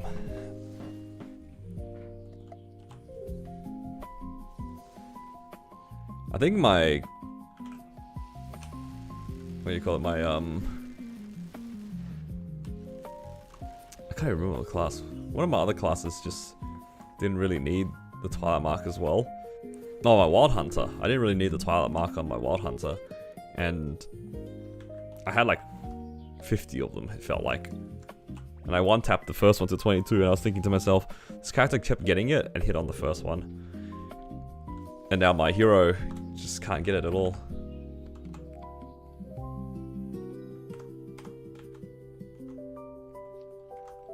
This marksman is almost strong enough to do all of C20 in one green pot. That's the dream.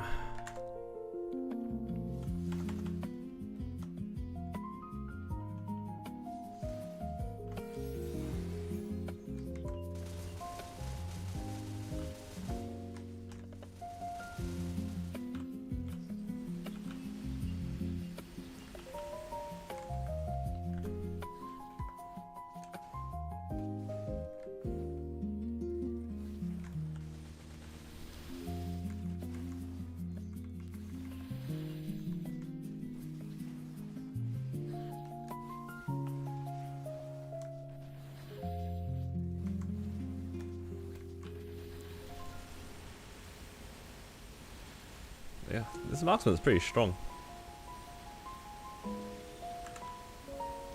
Pleasantly surprised.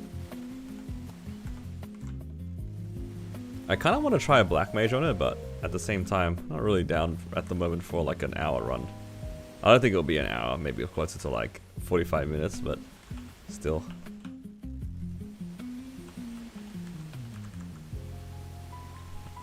I don't think I have the concentration span right now to do that.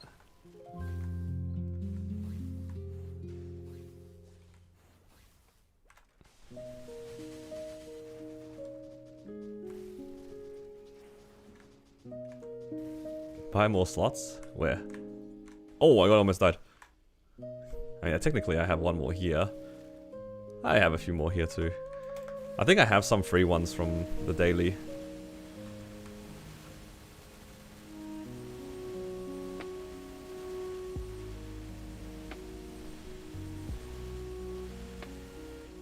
Take your red dot Benny bot. Do you even need it?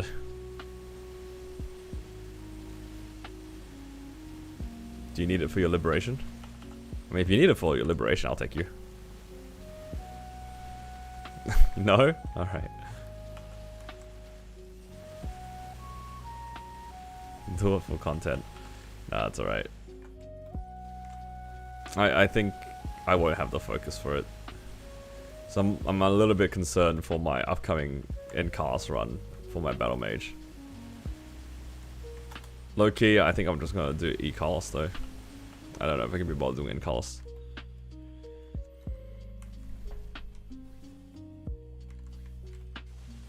I think I just woke up too early. It's kind of messing with me. I didn't even wake up that early either. It's all relative. It's all relative. Like for the last week and a half, I've been like waking up pretty late and sleeping pretty late. And then today, suddenly I'm waking up at 6:30. It's a bit too early for me. It's messing.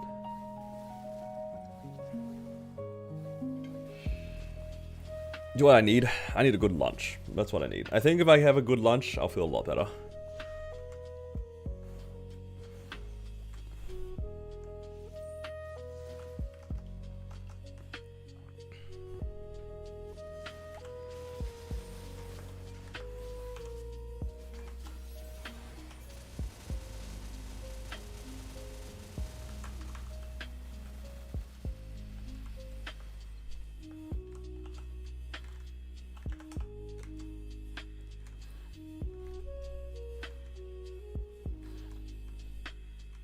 Is this weekend Shining? Yes, sir. Shining is on this Sunday. So make sure you guys save up for Sunday.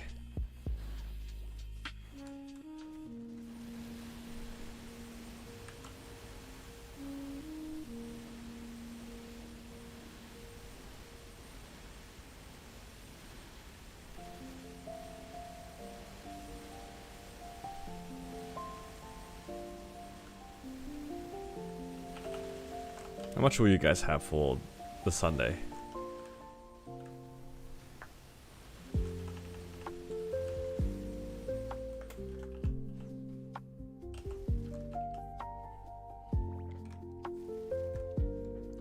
Oh.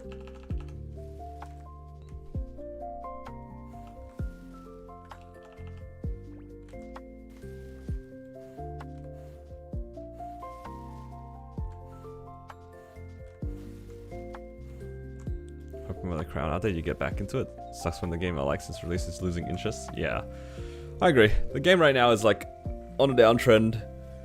It's because if you don't care about the current events, the game is like, you kind of just do stuff, right? It's not that interesting.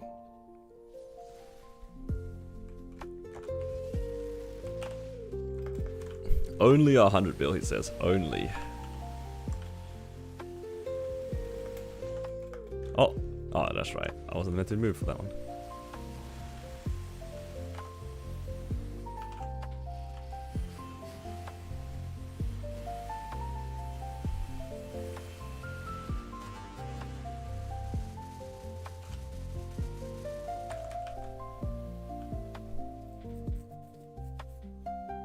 $250? That's pretty good.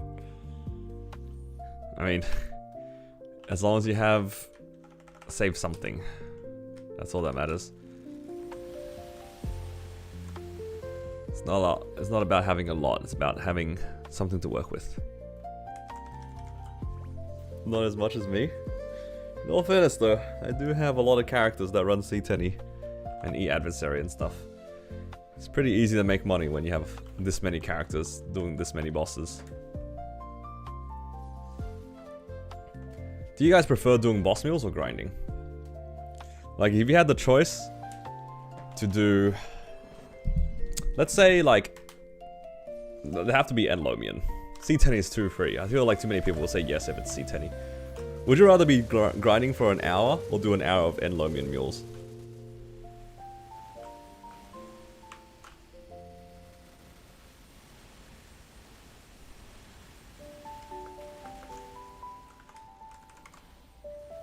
I already know what my answer is, personally.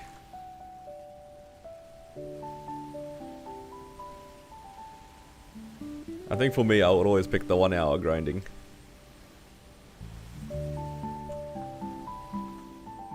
Oh.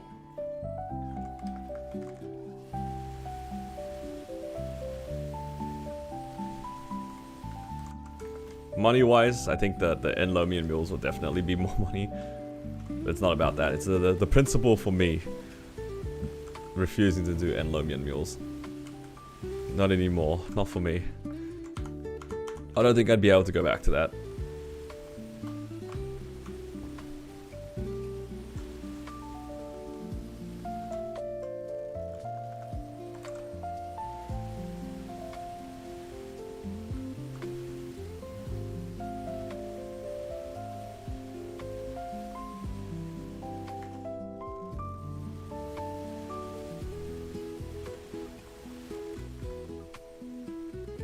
Yeah, it's all about like the possible drops for me as well, Paula.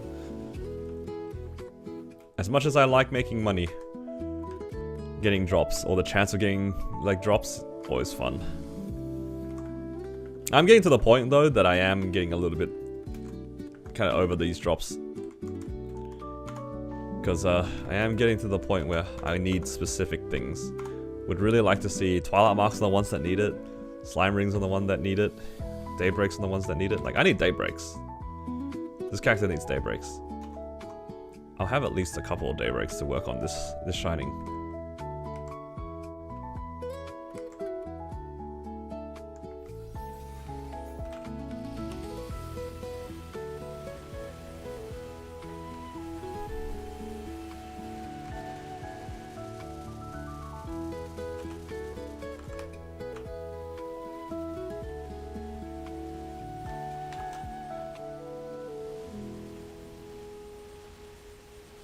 Probably need another burst here.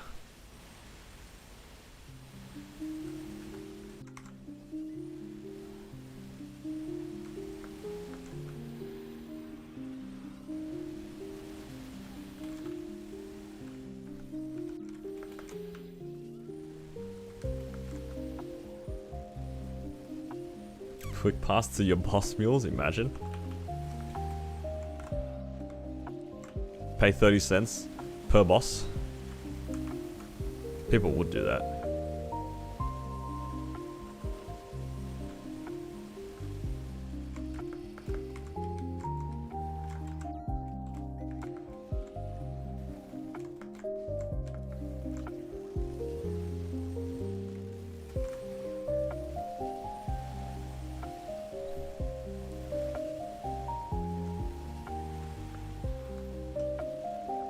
Do you guys have a favorite boss that you guys do every week? I think for me, V-Healer. V-Healer is the most interesting boss I do every week. Oh, pardon me.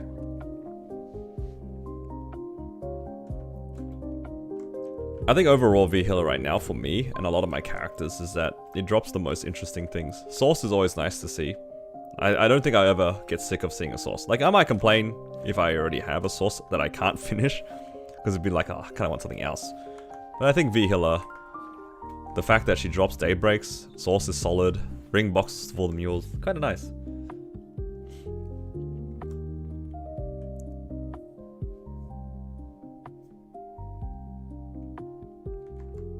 Gloom as well for a similar reason, but I don't really love their Stellars. Stellars are pretty useless rings. Oh, not rings, sorry, earrings. Enjoy Dark Nail is a proper fight. Oh, nice. Yeah, I feel you on that like proper fight sort of thing. Like some bosses you just have like the rhythm for and it's like satisfying. I think for me that's also V-Healer. I like the vibe of the fight.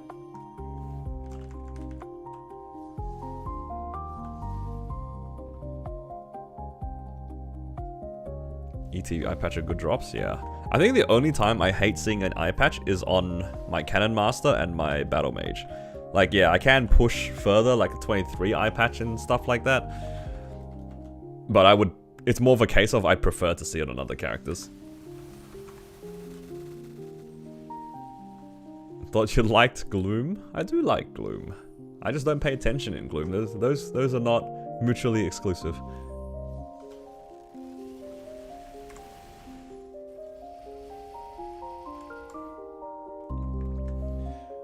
I like Gloom's drops.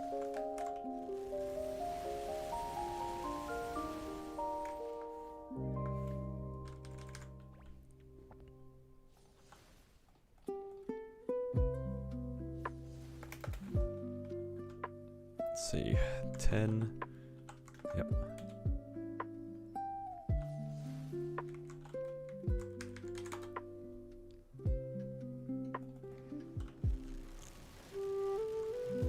Okay, after this, let's do Battle Mage bosses and then Blaze Wizard bosses.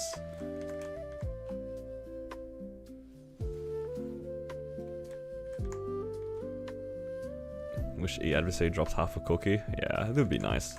If E-Adversary and E-Cards dropped half a cookie each, again, would be nice. But I don't think that they'll be doing that anytime soon.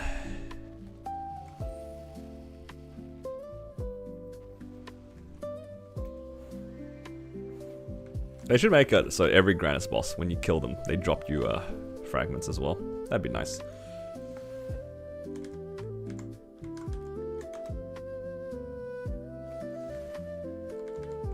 What is considered good meso per hour farming rates? Like when you're on like your main farming sort of thing, or?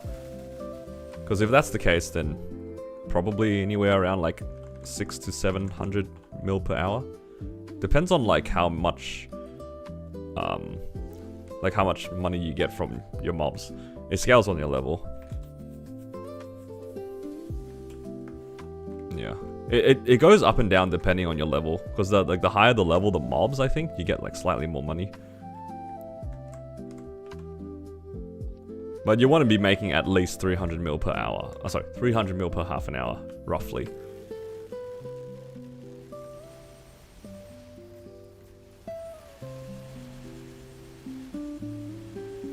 Yeah, I think 700 is good if you're on like 18k maps and you're starting to get higher level. But then on the smaller maps, like the really lazy ones, you can probably make around like 600-ish per hour. But yeah, the bigger ones you definitely get a decent amount more. Up to you if you can be bothered farming those bigger maps.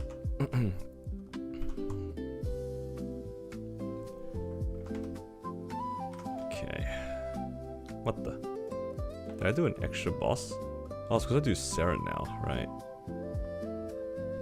Don't need Von Bon anymore.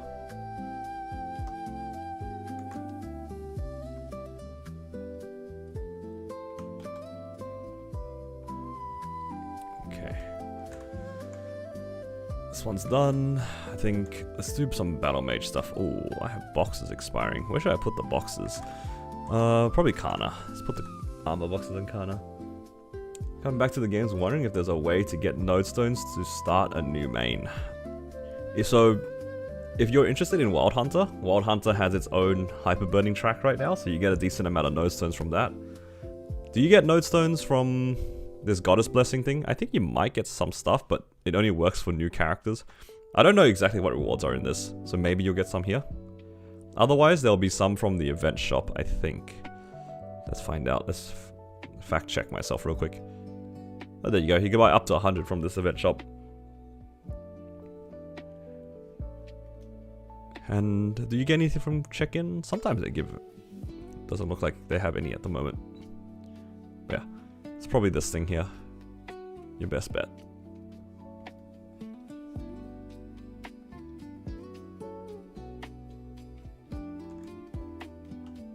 Saitama event? Oh yeah, that too. You guys reckon this will be enough to get to 22? Maybe?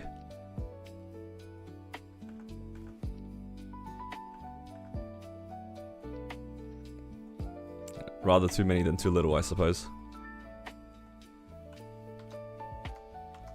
More shoulders?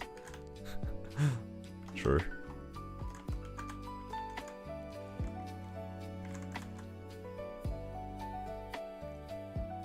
Alright, let's do some Battle Mage bosses.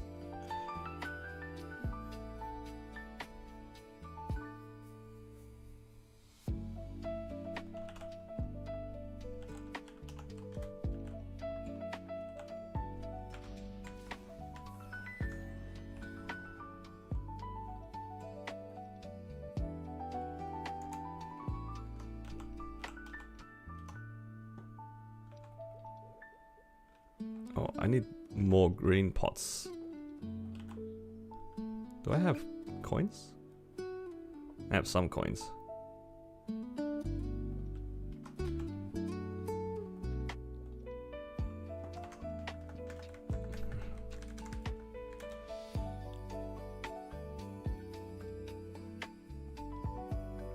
Let's do this. Do I have door pot? I do not.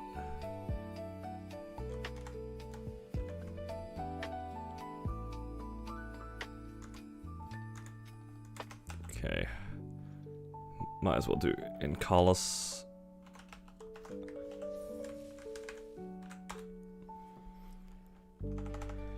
Do my best to not throw in Encalis, I suppose.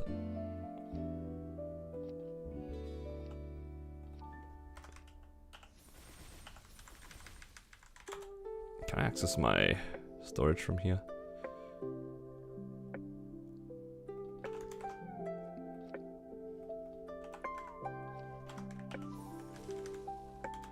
Combat power? About 300 mil.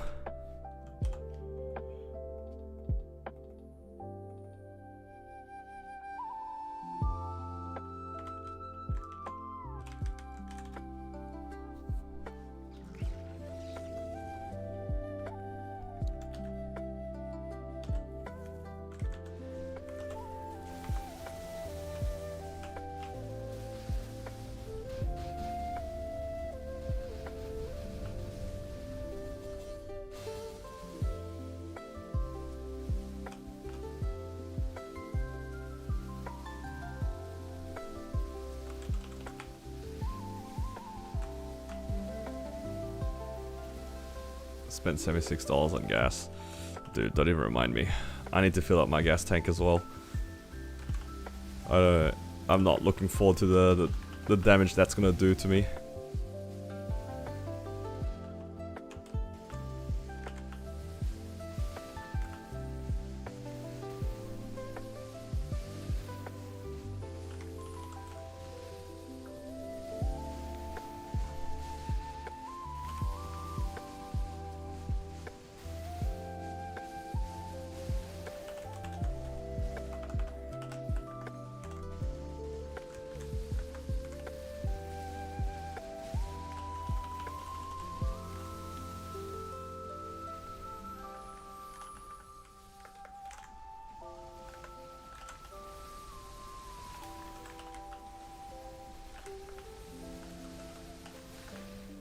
Yeah, I need to fill up before I go to the airport tomorrow.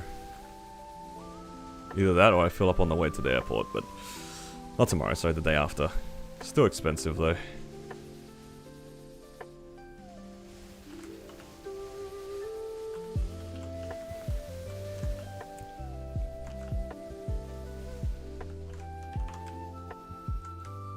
Yeah, probably wasn't the smartest thing to like drive around a lot over the weekend, but it's fine.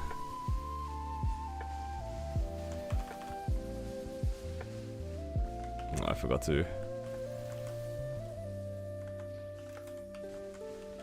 to ring swap.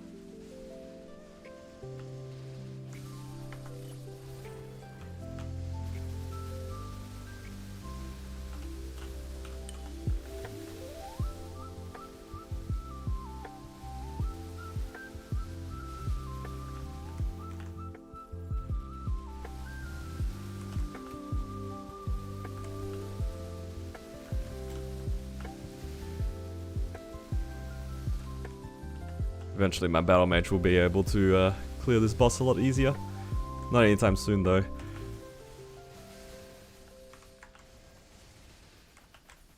I'm hoping to be able to DPS out of this boss before my burst comes back up, but it's not looking too good.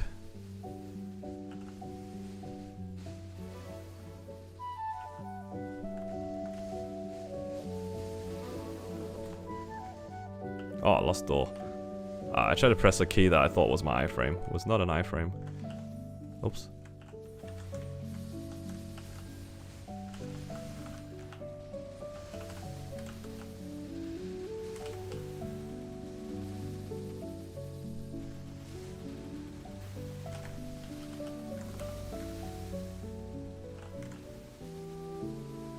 Yeah, usually my shift key is an iframe. Usually. Oh. Well.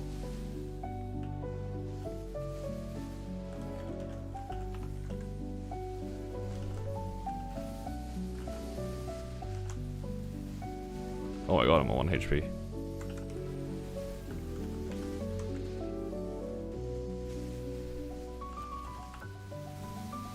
So I'm hoping to... maybe I'll just DPS Fade so I have burst in the next one. I can DPS a bit longer here. Should probably try to cleanse at least one system so they're not like 3 of them, but it's fine. It's alright.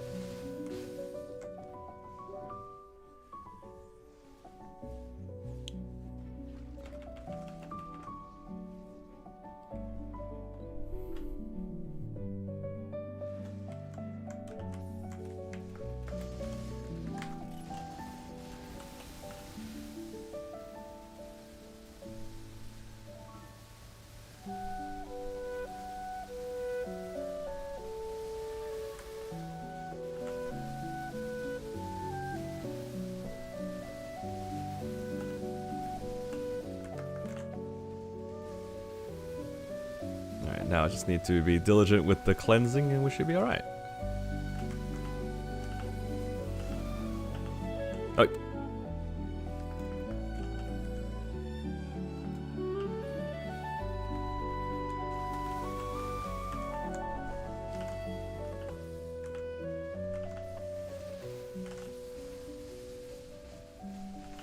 I definitely get punted like that more often than I'd like to admit.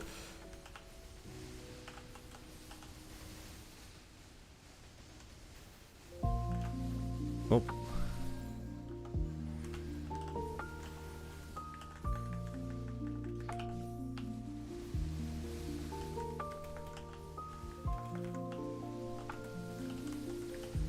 Oh no. I just never learn. When it comes to this boss, I never learn about that one.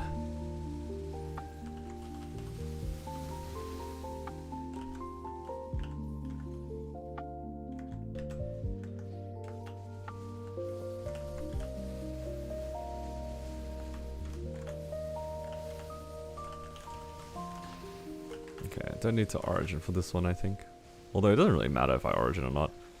Still gonna be here for a while.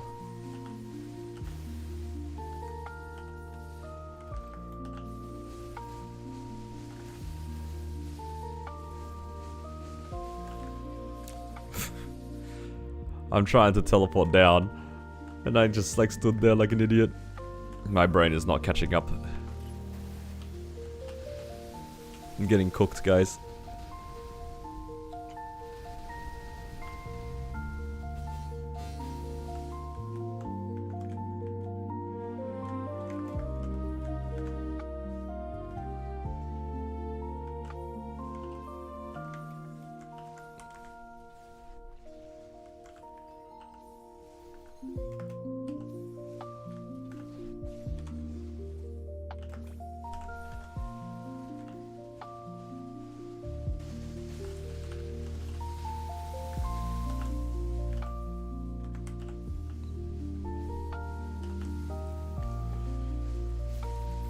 Just pay attention, don't be on the same platform as him for the time being.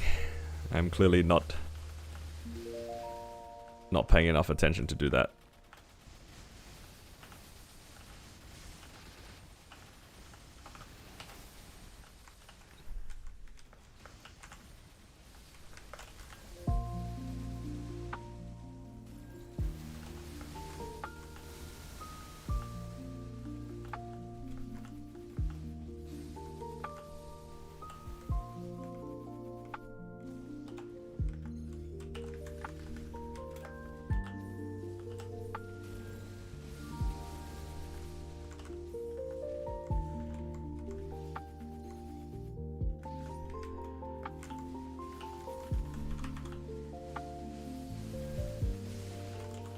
Now guide him slowly towards this system so I can cleanse it.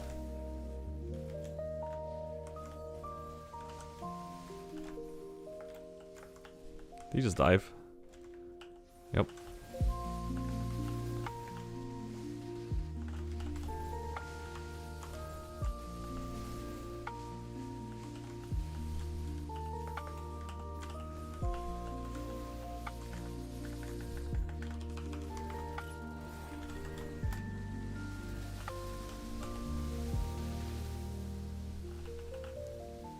Alright, what do you guys think? We're gonna get another grindstone here today or nah?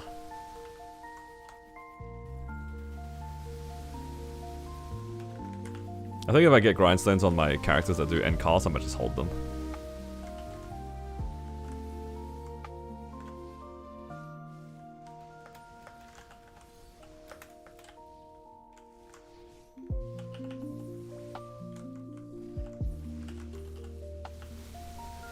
C. Carlos Solo, yes sir. Very C. Carlos-like.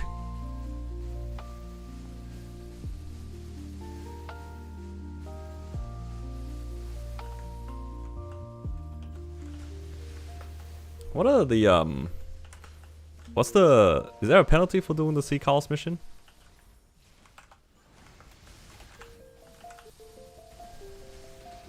Destiny. So is it for the Destiny lib, it's just 3 lives? I mean, honestly, the boss isn't too bad if you don't have the damage for it. If you have to like min cut this boss, it's a little annoying.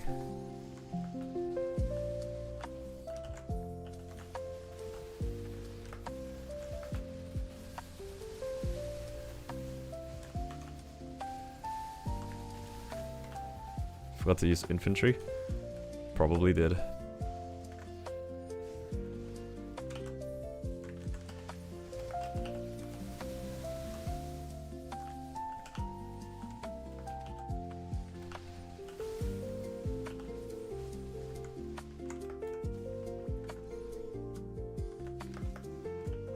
Should I just mini burst here or should I just burst? I don't want to wait around. Yeah, I'm glad I bursted. Where's my infantry? See, I didn't forget. I only forgot a little bit.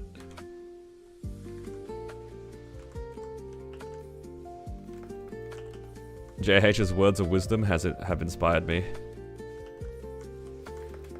He said, I would rather just burst rather than waiting around for a minute. Words of wisdom right there. I mean, sometimes you should probably wait around, but in this, I think I'm okay just going for it.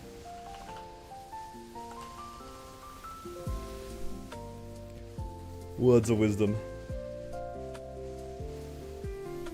Are you making a Xenon in Challenger World 3?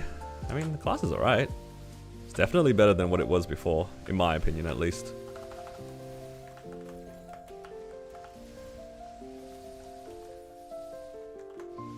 Nope. Oh my god, almost died.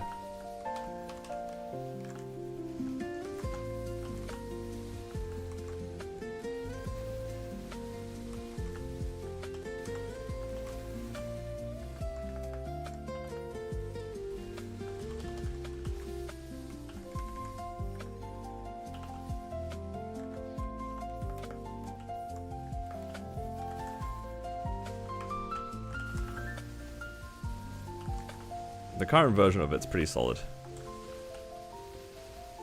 Of Xenon, that is.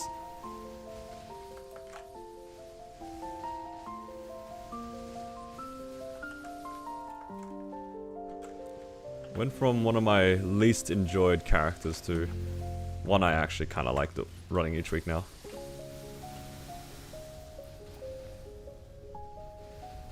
Pretty big improvement.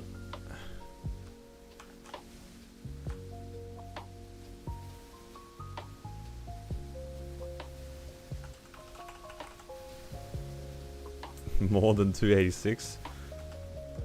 Well, I mean, I can't really answer that for you. I don't know what you like.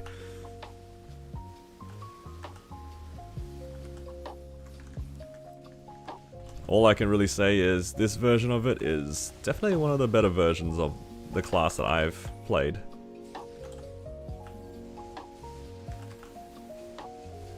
I mean, there's not much to really compare it to. It's either like the 3-minute version or the 2-minute version or this current version.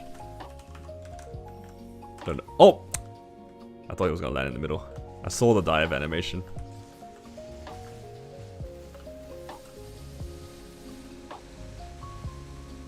I've cooked it.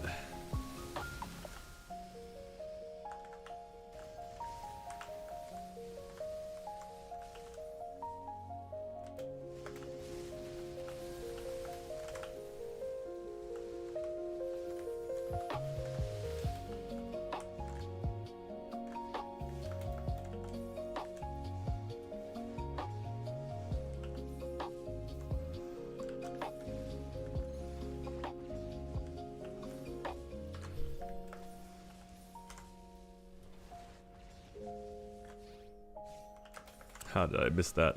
Oh man. I'm gonna go chase down this ball.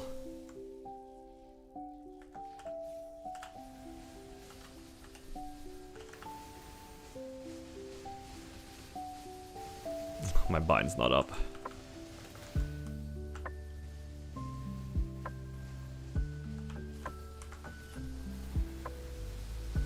I upgrade my bind a little bit more. It is not up to par.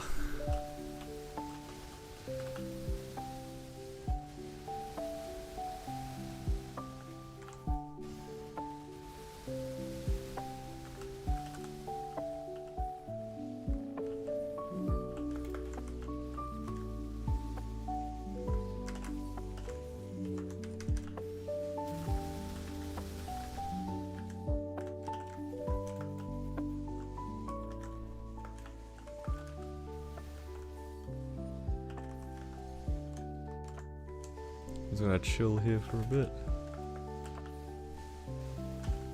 Whoa.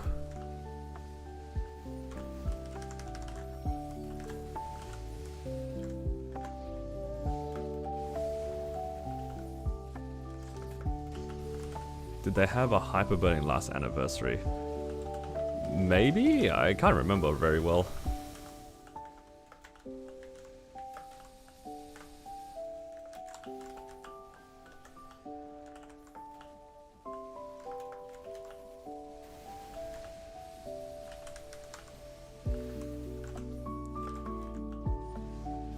I don't have very good memory when it comes to these sorts of events. Man, I'm trying my best to hit this system. Not doing a very good job though.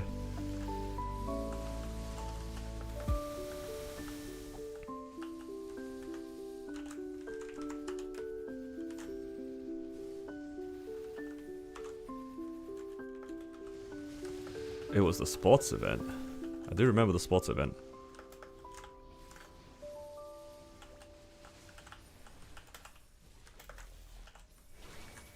I remember the event, but I don't remember very much outside of that. Is that the one with like all the boat racing and all that other nonsense?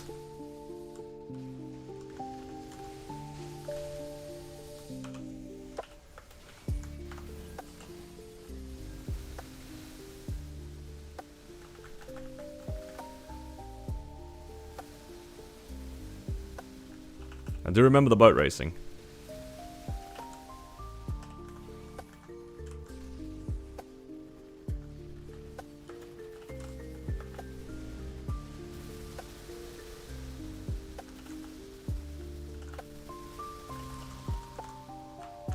The lag was memorable. Yes, sir.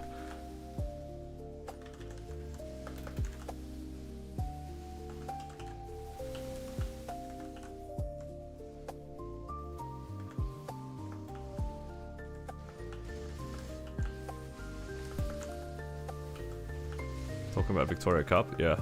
Was it a Victoria Cup that was the last one then?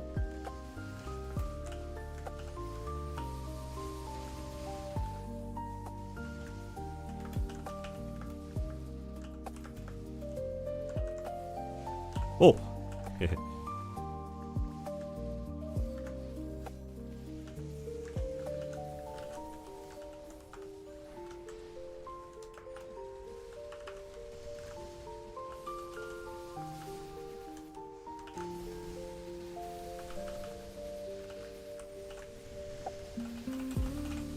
Oh, I thought I was gonna die there.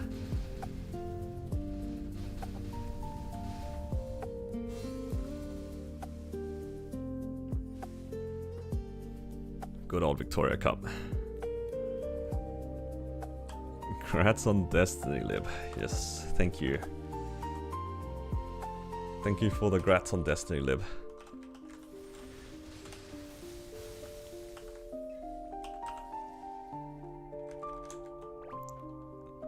I love Destiny Lib. It's my favorite thing to do. I've definitely done that a few times. Yup.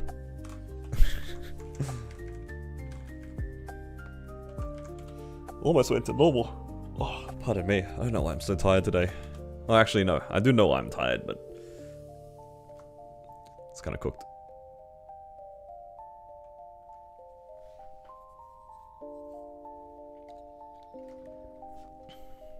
Should do normal. No, thank you.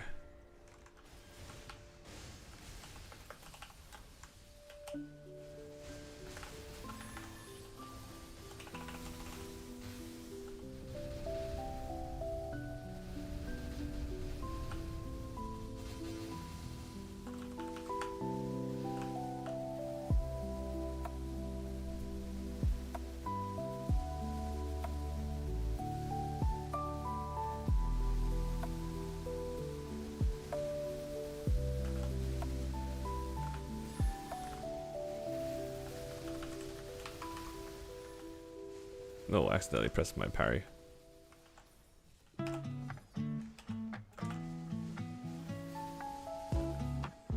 Oh no.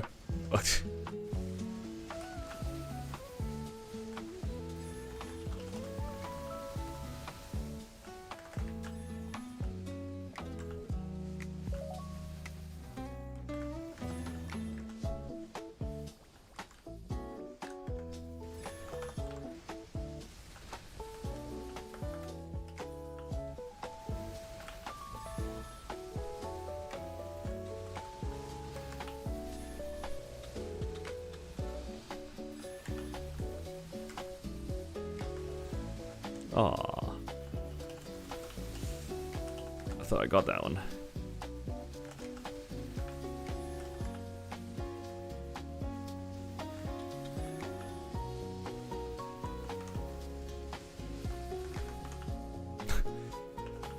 I just do some of them too early. Nothing goes wrong, everything will go wrong. Adversary, I just don't have the timing, man. I could be told the timing multiple times and I still wouldn't be able to do it.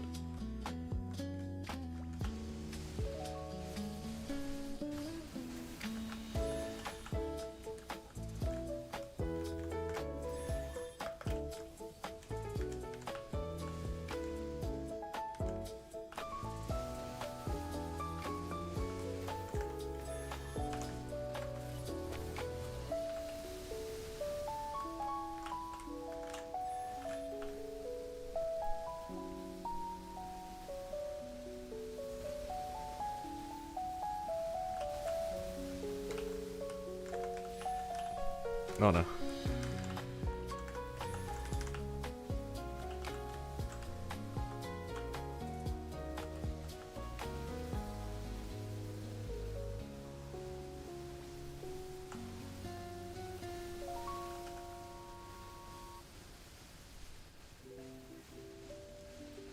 Alright, hopefully I'm out by the next time my burst comes up. Or rather, I'm out on the next burst. I'm gonna stop pressing infantry whenever I remember. Should probably try to sync that up with something.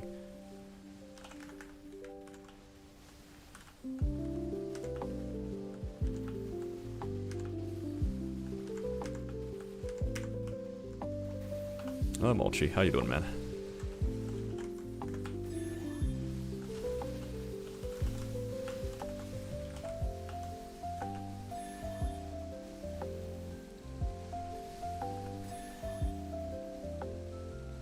Oh, maybe I'll be able to get out before my burst comes up. That'd be nice.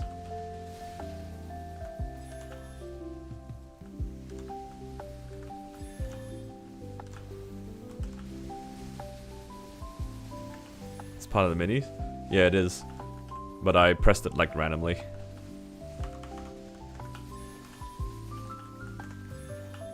I pressed it like off minis. Off anything. Just like, just put it on cooldown for no reason.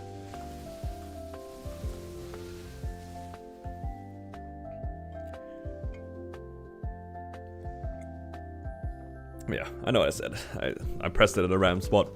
It's meant to be in sync now because it's a 1 minute cooldown. Hello Seva, how you doing?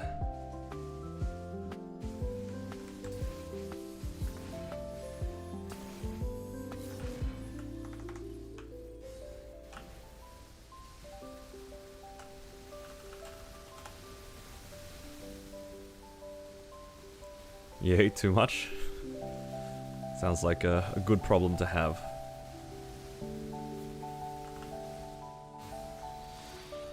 Oh, I pressed my parry too early apparently.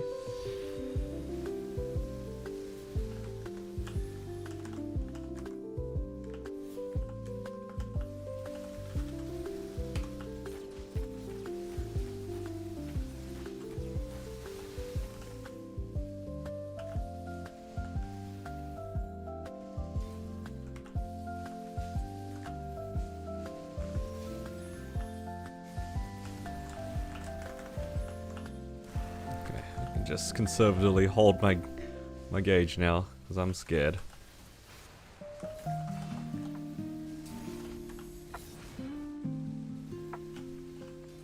Oh!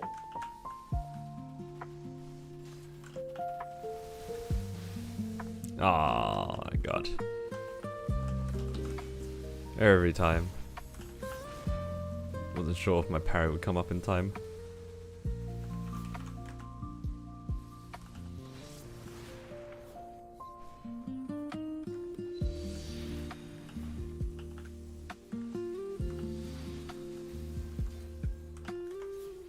Okay, well, I tried to get that parry, but didn't work out.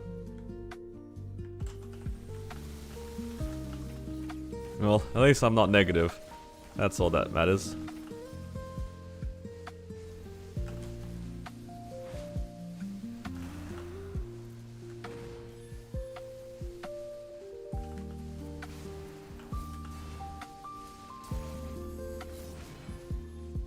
Just gonna wait for FMA so I don't miss anything.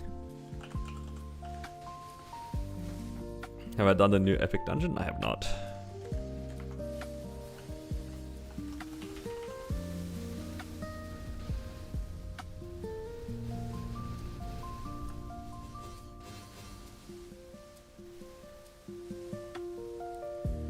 I'll be doing epic dungeon on my marksman and my blaze wizard. But people seem to enjoy the new one.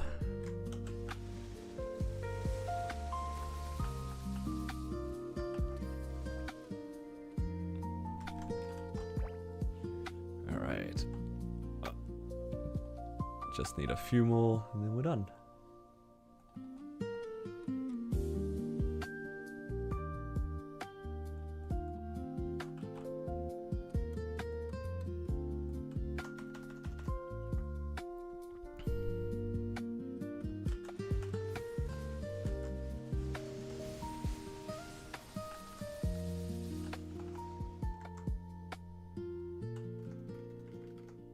Hello Shira, how you doing?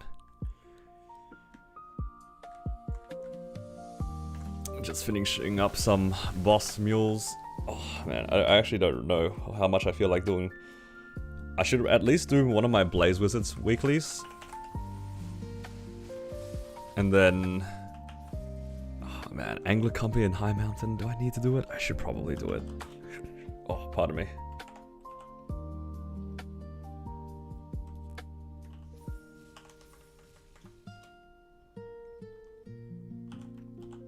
I will have a lot of money if I do this though. It'll be worthwhile.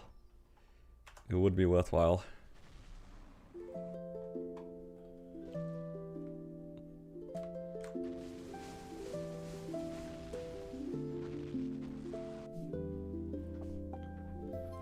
Alright, I just want to have a look. How's the drop history looking?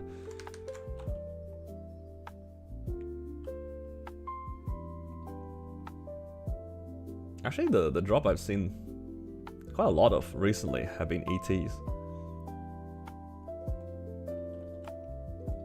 Over the last little bit of time.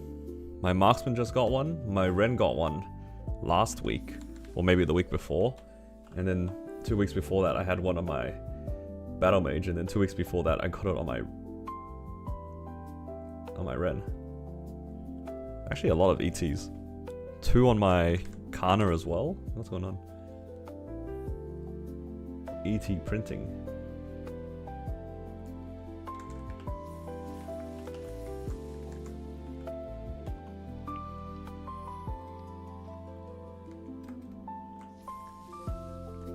I have one pity for pitch on this character.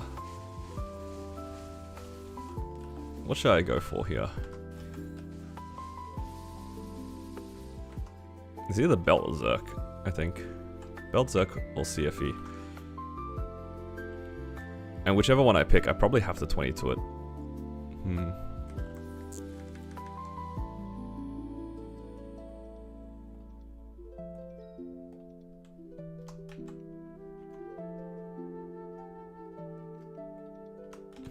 How many MVPs is that? Holy crap. 15. Huge.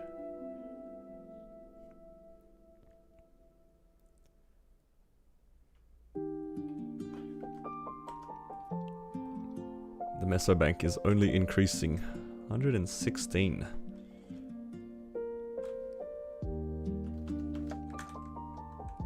Okay, let me quickly check my good old Mystic Frontiers. I'm pretty sure I haven't done my 15 runs yet. Pretty sure.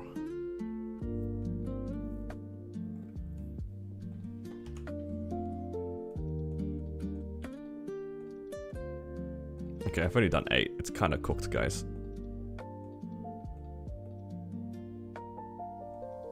We got a legendary run here, though. Okay, yeah, no, this is my most reliable loadout. See if we get anything fun. Alright, good start. Did the mule demotion rank change that much? Not really. If anything, I have some characters that I like more than I did before, so it's more like it evened out. The curve evened out a lot. So characters that I didn't really like before, I like a lot more now. I'm kind of inclined to take the healing. Purple's nice though. I'll take the healing. I'm a gambling guy. I want to see... Oh, well, sure, taking the purple. With the 2 healings? That's crazy. Gambled for what?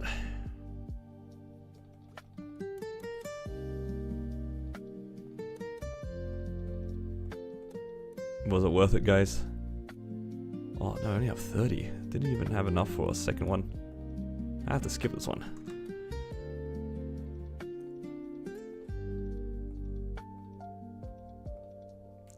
Yeah, that was not worth it. Oop. Should have taken the purple.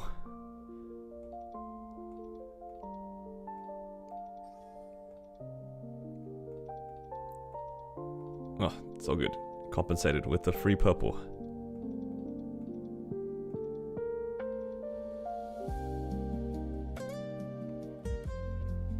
How much energy do I have? Yeah, so I didn't really like the Xenon, and the Blaze Wizard was like a little bit clunky to play, but in the most recent updates, a lot better now. They are a lot better. I actually don't mind doing my Xenon's bosses anymore.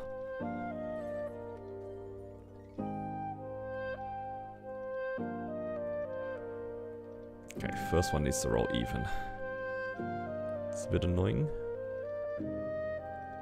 Is that it? It's just glowing. Okay. No, it's a clock. That's another clock. It's so doomed, guys. Yeah, I didn't really play my Blaze Wizard, but yeah, it's more because it's just 2 of them. Like, why would I play a Blaze Wizard when one of them is already better than the other? Okay. Let's check the weeklies. All done.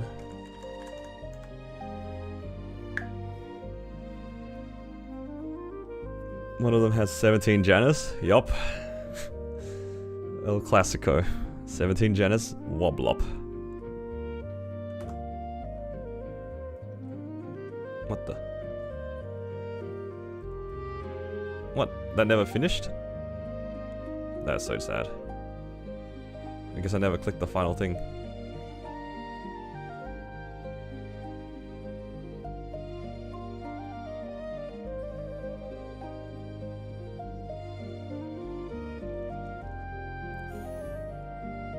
Madness? Yeah. A little bit.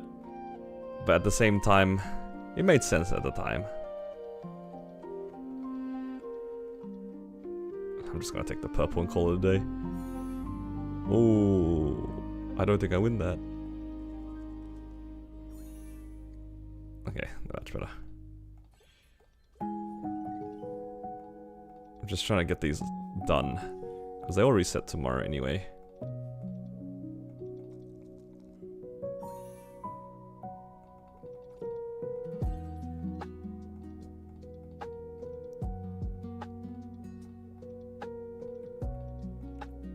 Ooh, orange.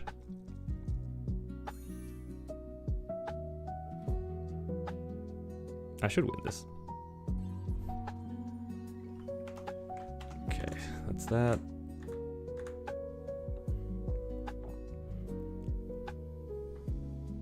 The orange ones, I think, for me on average, I feel like I've seen more interesting stuff from the orange pouches than I have the green ones. The green ones tend to be just bright cubes. They're not very fun.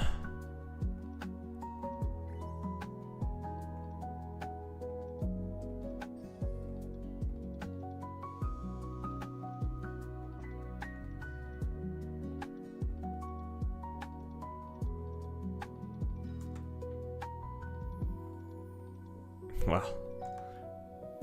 Everything's a glowing cube. Ooh, purple.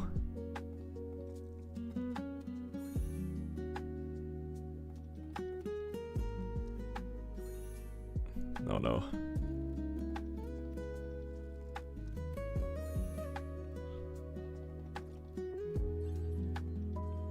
Alright, I'll take that. And I think I can do one more, my marksman.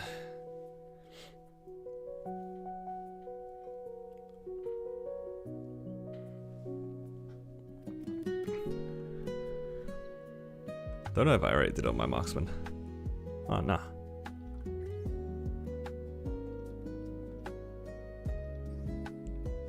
Alright, so what's my things? Ah, nice, pretty chill. I can pretty much roll whatever now. Oh, glowing. Sure. Actually, do I win that? Surely, right? Blue pouch. Blue pouch.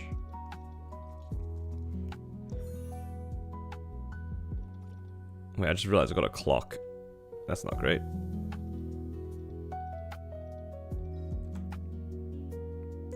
Marksman wasn't even lived? Yeah, I didn't really like my marksman, but now that I actually have it lived, it's okay. I'll just take the purple pouch.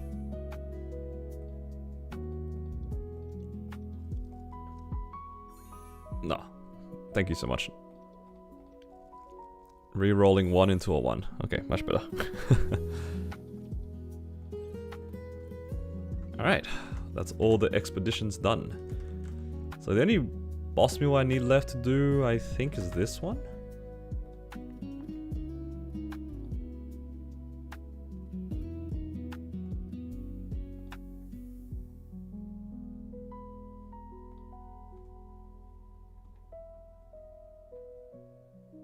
Yeah. It's just this Blaze Wizard.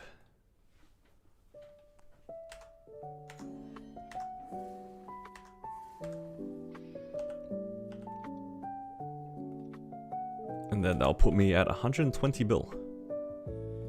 And then I can do some Black Mage runs maybe another time. Alright, what do you guys think? Any drops?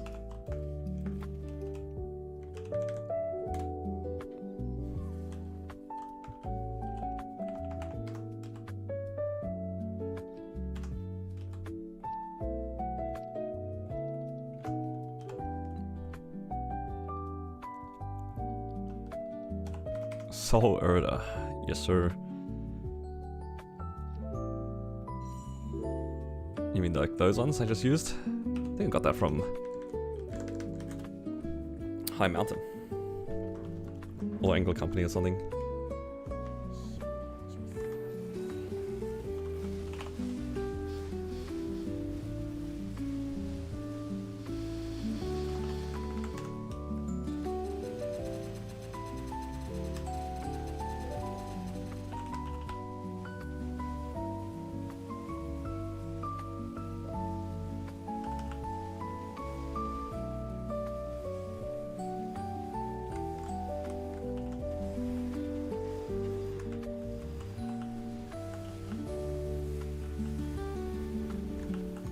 Oh god. I keep forgetting. I'm a hurricane class now. Why am I sliding? I can just walk.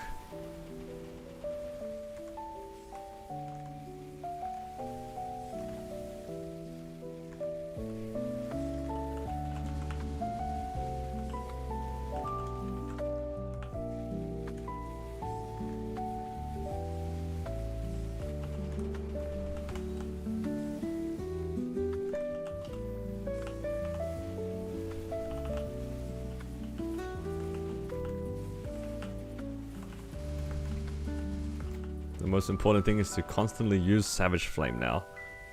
If you're playing Blaze Wizard, and I can give you one piece of advice, make sure you always use Savage Flame. Most important skill now for Blaze Wizard.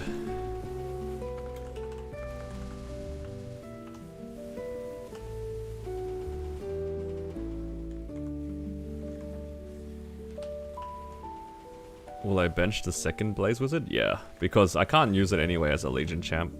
And I think when Challenger World 3 comes around, I'm gonna end up playing the new character anyway.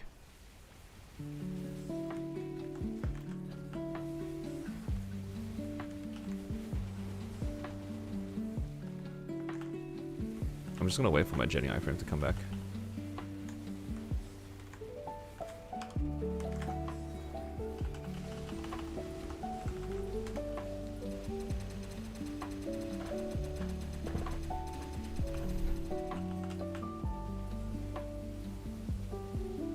Yeah, the Blaze Wizard actually does decent damage now. Both on burst and on DPS. At least it feels like it does a lot.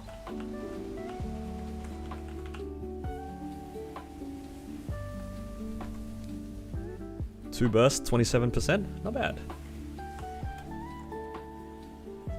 Yeah, for Challenger World 3, I'm not like 100% certain. Like, I'm leaning towards Kinesis, just because I know the rework is going to be during that patch. But other than that, not sure.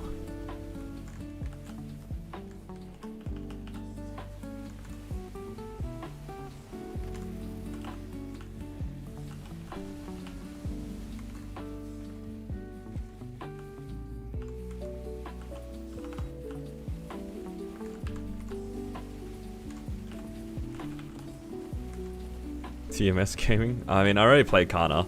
Not really interested in Hayato, to be honest. Like, I get the Hayato is strong and all, but I don't really care for the class. No point making a character I might not like playing anyway.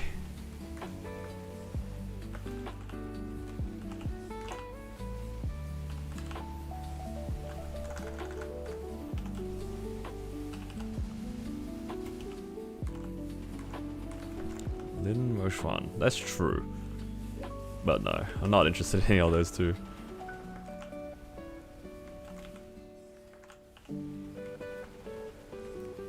I've already done my time playing non-KMS classes. Playing one class that got deleted is enough for me.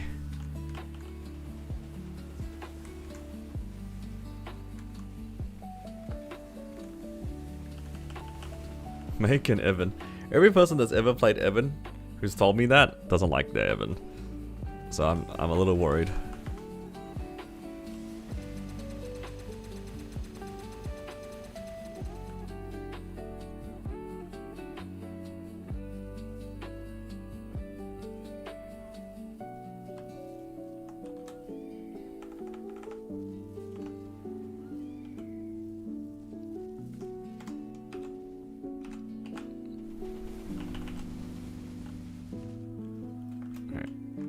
See if we get anything on this character. Do I have enough calls yet? No, not quite. 104. So still another, at least another 2 weeks. Maybe 3 weeks. Yeah, 3 weeks. Wait, what do I even need on this character? ET is a nice drop. What else? Zerk. Yeah, probably ET is the biggest one. I have belts. I could try a 22 a belt over the weekend. Wait, is this eye patch 22? That's 21.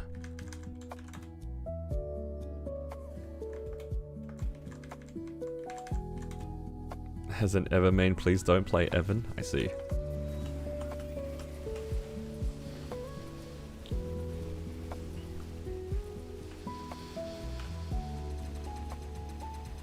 That bad, huh?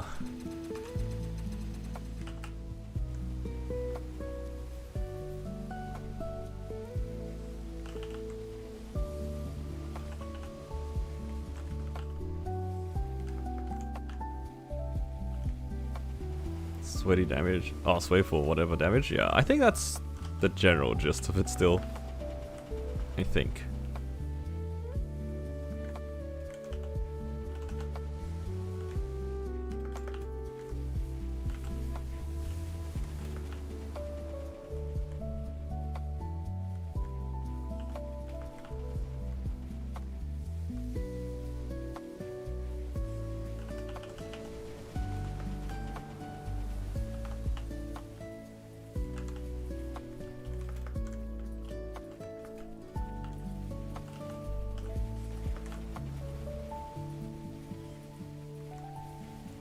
Will I be able to burst the second one out? I actually do really like the new Blaze Wizard. It's so much smoother to play It actually does decent damage. All things considered too, this character has like basically the Hexa of level 260. It is a little tragic still. I'm gonna slowly work on that by giving it the Angler Company every week. But it's still not enough.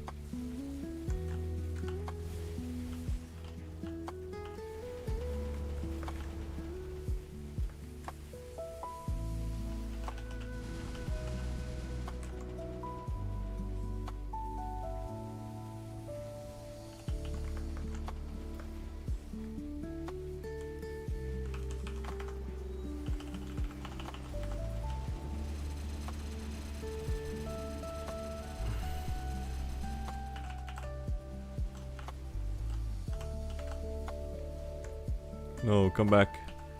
Come back, Dark now. Yes. Come back to the Ring of Fire.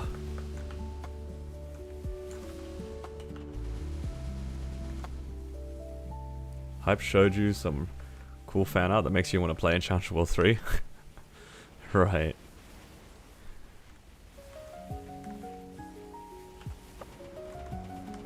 I think Challenger World 3 is sometime in June.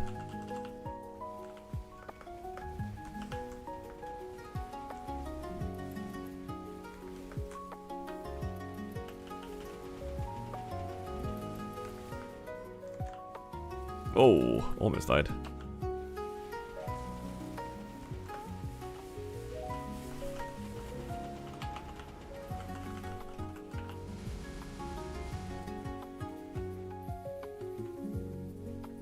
Alright.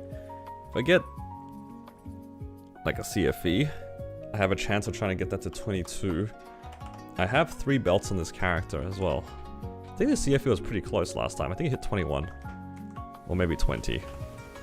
But regardless, I needed 22 anyway. We'll find out next week as well. Well, tomorrow. Well, tomorrow I have to run down all the bosses again, don't I? Should not have left this to the last moment. How many of you guys are like me right now, just running these bosses?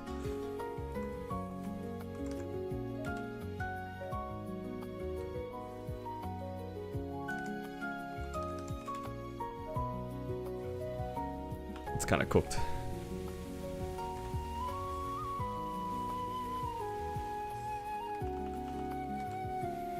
Get your first pitch, it was CFE. Yeah, unfortunately that first pitch, it's kind of sad, hey. I wish that more of the pitch that you can get were like immediately usable. Like CFE and belt in GMS are so weak. Not because the item's necessarily bad, it's just Golix is just that good. Golix is just too good.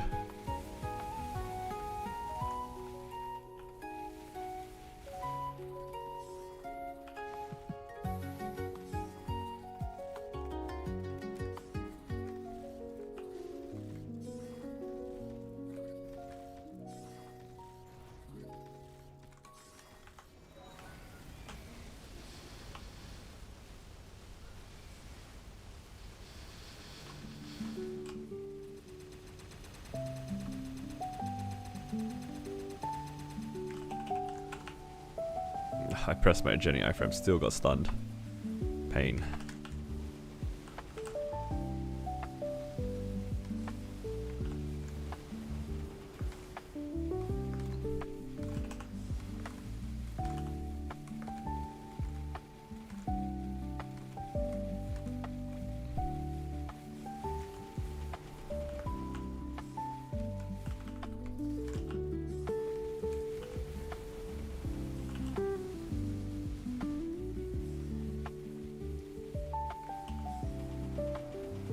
Alright, wobble up. Show me what you're worth. Give me this ET. You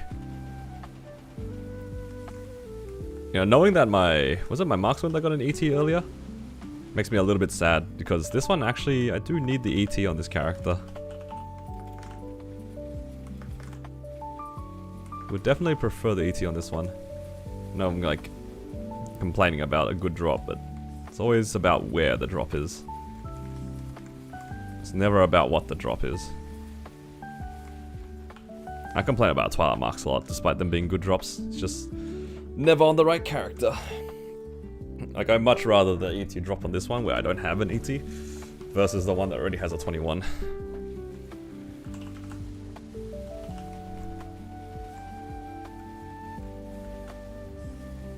Okay, the eye can open again.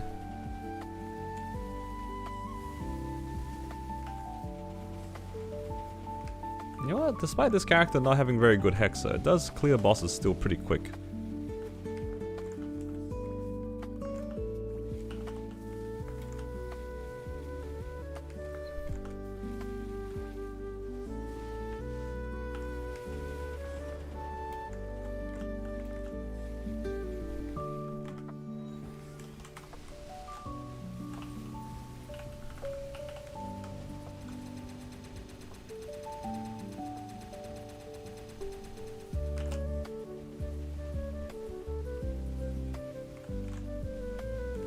I keep letting go of my attack key to try to dodge things. I'm so used to it not being a hurricane. Now that it's a hurricane class, it's gotta relearn the muscle memory for this.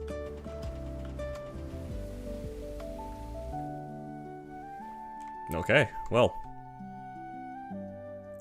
Ask and you shall receive, apparently, today.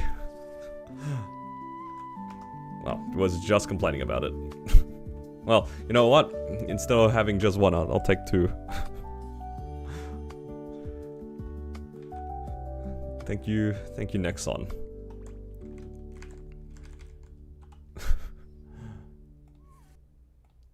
Man, my account has actually, in recent time, been printing hella ETs. Not gonna lie. That's a lot of ETs. Can I see how many I've seen recently?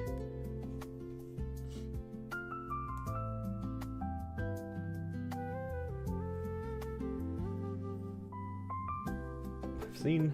Well, this month I've seen 2. Last month I saw 4. Lifetime stat? Well, since September I've seen 12. That's a lot of ETs.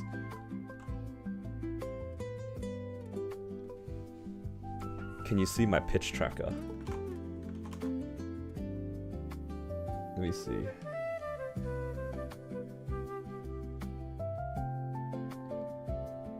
Are you sure you guys want to see the pitch tracker? This isn't like the full track, it's just the ones that I started following since September. Let me see if I can show it. Oh, not that one.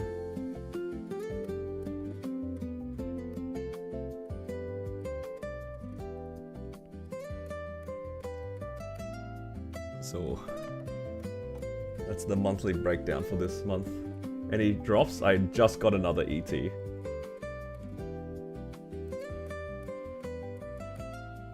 I got another ET just then. I got it on my Blaze Wizard.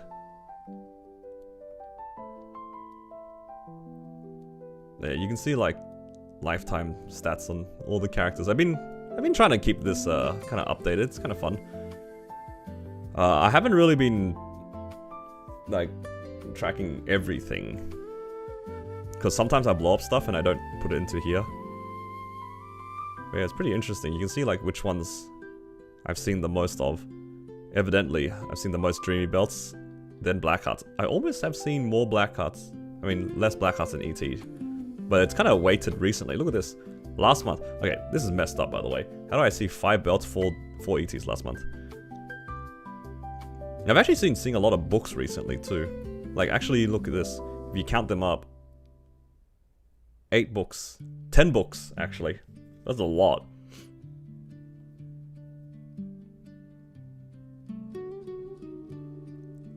This is the weird stat, if anything. This one right here. That's crazy that I've seen so many of the other ones, but I've only seen 3 eye patches in the same amount of time. Isn't that crazy? Like, I know variance exists, but that is a pretty big difference.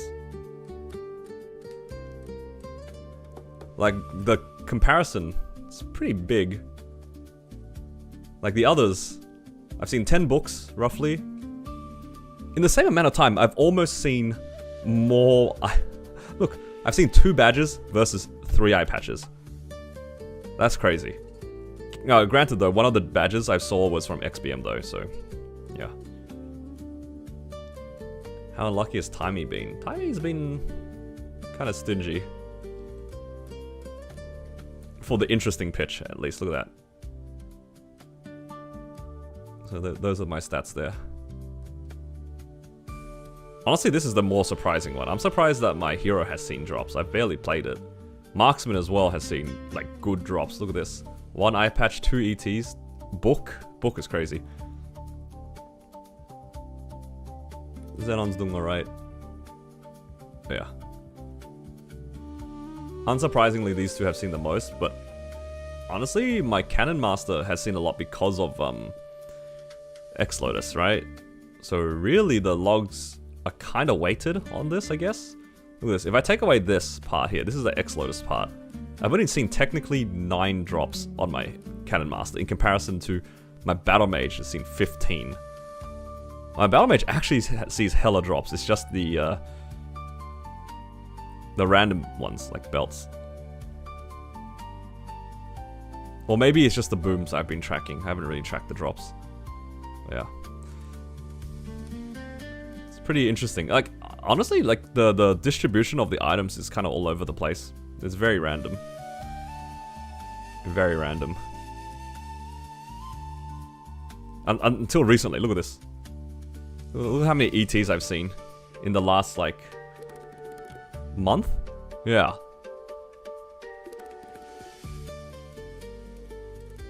Is this shareable? I don't think I can export it. I mean, it exports something. I don't know what it exports, though. Oh, yeah. That's my,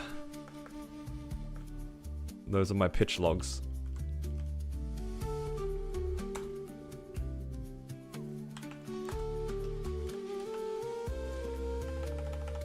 Yeah, wow, I have something I can get to 18. Is this good enough though? What pitch set will it give me? Oh, give me 5 set, that's hella good. Wait, so I can go 18 star in it, then I can transfer my current Meister onto this and guarantee it 21 star. That's pretty good. So I actually can just tap this raw on the next event as well. Because I can, if it booms, I can restore it, guarantee 21. And then I could tap this directly to 22. I can try it once, at least.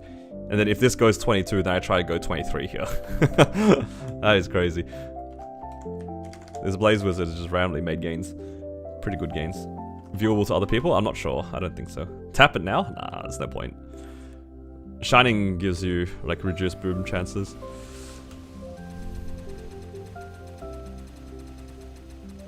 Unfortunately, because of the existence of Shining, I will never tap off event if I can help it. Yeah, I haven't tried exporting that data before, but it doesn't look like it. It looks like I can export some stuff. I can have a look later.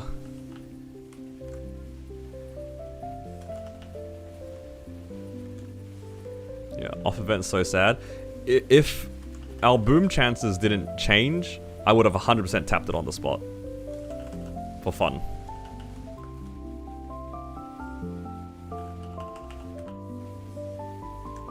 I would have done it for sure. But right now, there's literally no incentive. The fact that you get a reduced boom chance all the way to 22 stars is like... There's no reason to tap off event unless you're really, really impatient. Or you're just going for 18 star. In which case, it doesn't really matter if you do off or on event. It really makes no difference at that point.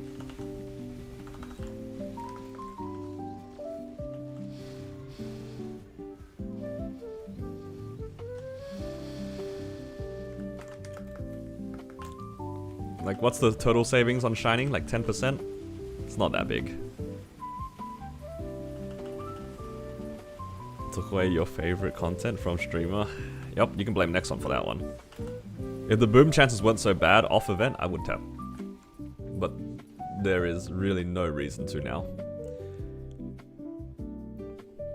Alright, back to back.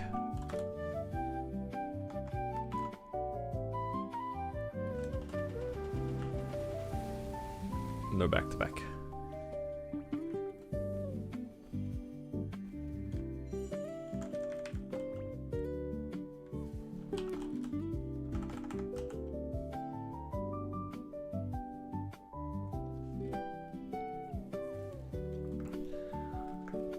Less pies when I don't stream? That's true. That is true. I tend not to stream on the weekends. But maybe I will.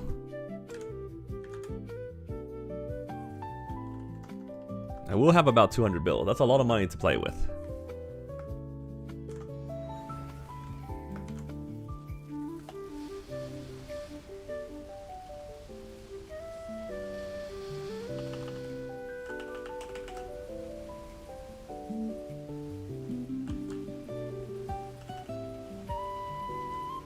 I'm trying to hold my Inferno Sphere for the next one.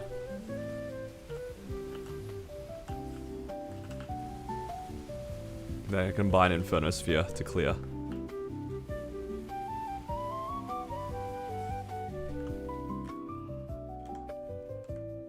But yeah, if you guys want tapping content off event, you guys gotta ask Nexon to reduce these boom chances. That's all it is, it's just the boom rate. Not asking for much.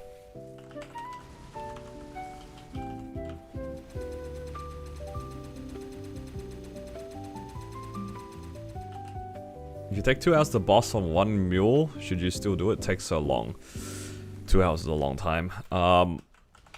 Depends on what bosses they are, I guess. Look, if you're doing 2 hours to do CRA, probably not.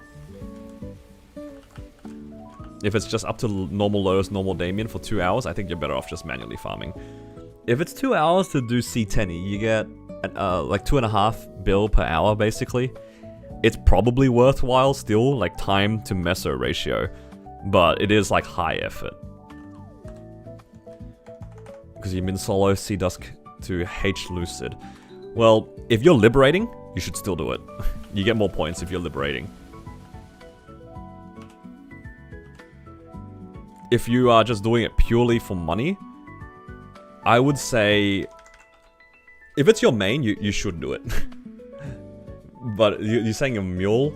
Honestly, you might feel better just doing like easy or normal gloom. Like you do normal gloom, easy lucid. It will go way faster. You don't make as much money, but you're not losing that much. Like the difference between hard lucid and easy lucid is like, what? 300-400 mil? Same thing as the other boss difficulty. Let's have a quick look. I just want to fact check myself real quick. So you got, let's see, Sea Gloom, Hard Lucid, about 500 mil each. And you got End Gloom being at 300, so you're losing 200 mil there. And E-Lucid, I say E-Lucid because the difference between normal and easy is like about the same thing. So you lose about 400 to 500 mil, but your time goes down from 2 hours down to an hour, right? That's a big amount of time change. So I think your meso per hour stays about the same, but it's like less effort. You do miss out on like the drops though, which I understand is worthwhile doing for. Really, it's up to personal preference, but don't worry. I'd say like do the thing that you enjoy when it comes to these boss mules, because there's no point like forcing yourself to do these boss mules when it makes you feel sad. I know from my own personal experience that when boss mules make me feel sad, I just don't do them.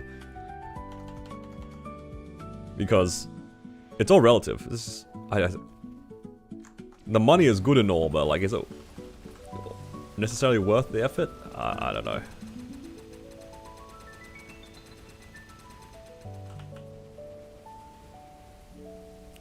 If you don't like being employed, can you quit your job? Well, look, some things are not like the other.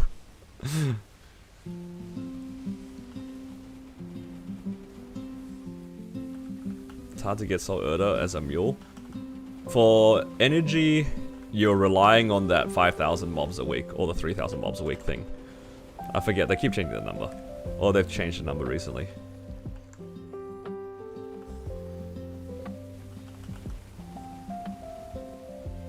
If you farm on your main, you get a lot of energy. Energy, honestly, is always pretty slow.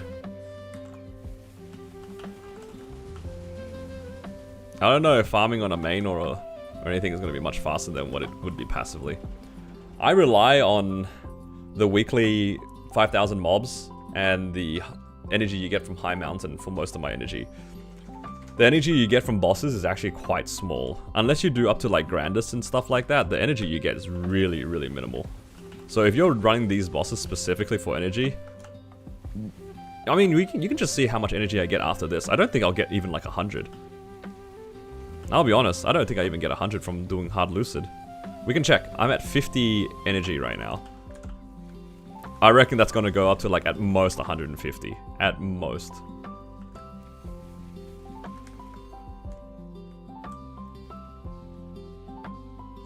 This is the move that stamps how to be 3-liner if it's 2 lines. If you cube it again, it'll give you the 3rd line for free. So the two line ones will just become 3-line.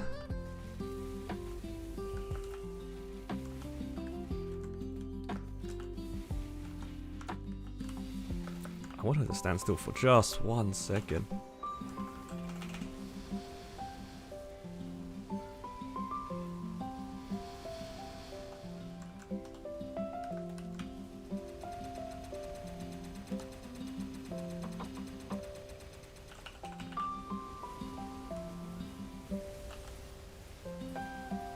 I hate how much Lucid moves around, man.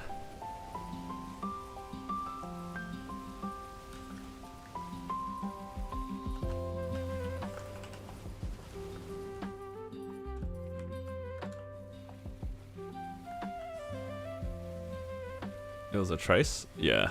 So when you cube it, it'll give you back that 3rd line now.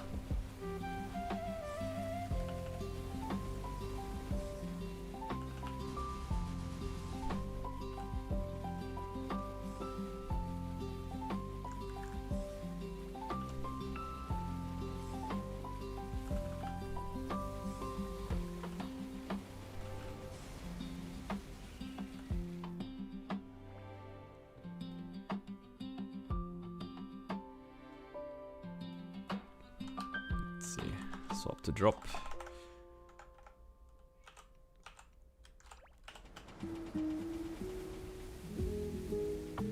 Ooh, ring box.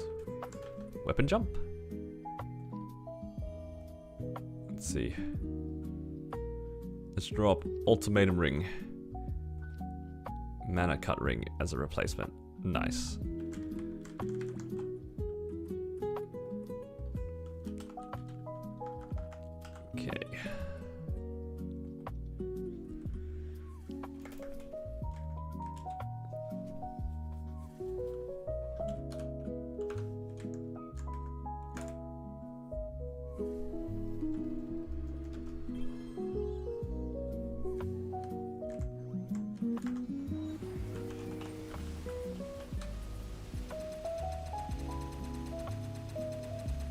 Sea Slime? Yeah. A lot of my mules have upgrades to Sea Slime.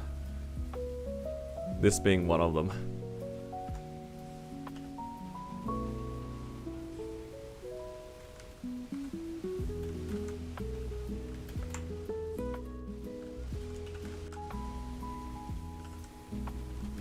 Crazy to think about. But a lot of these characters are actually able to clear Sea Slime pretty quickly now. Oops.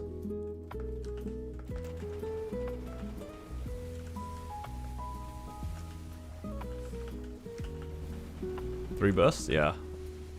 The characters I do Sea Slime on, they're all 3 burst. So it's like this one, Xenon, Wild Hunter, what else? Hero, Marksman, like all those guys can 3 burst. Mech is the only one that doesn't do it. I think my mech is 4 burst.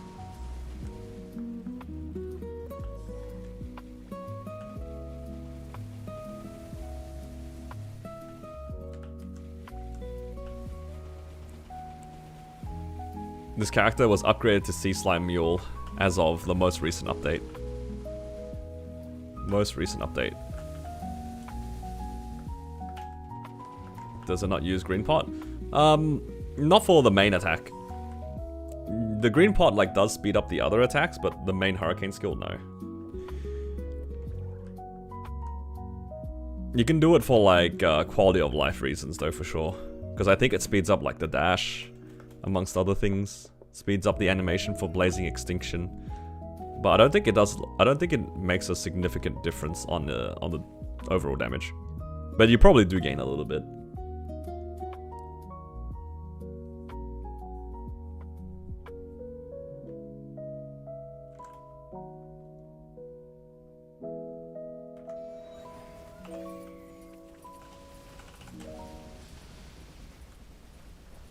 Struggles of being a main, it's true.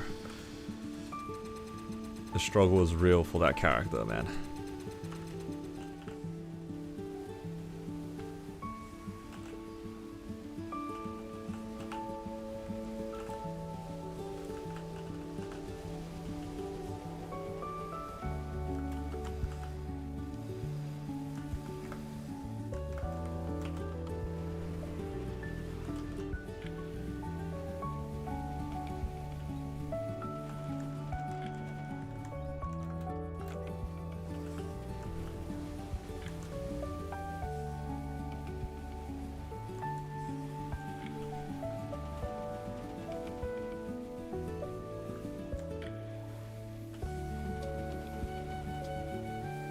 Oh, didn't mean to jump down there.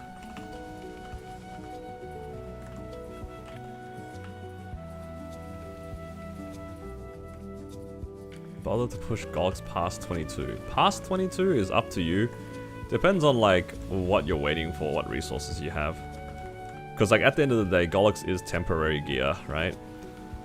Ideally you don't push it because, well, eventually it's going to be surpassed by pitch. It's kind of like the same question of like, do you push Arcanes past 23? Like if you are just stuck on certain prog and you need the damage, then you do what you gotta do, right?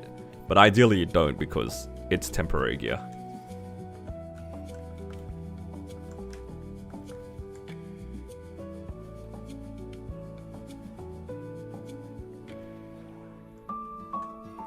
Yeah, it's weird to say Golix is temporary gear, but it's true. It's not best in slot.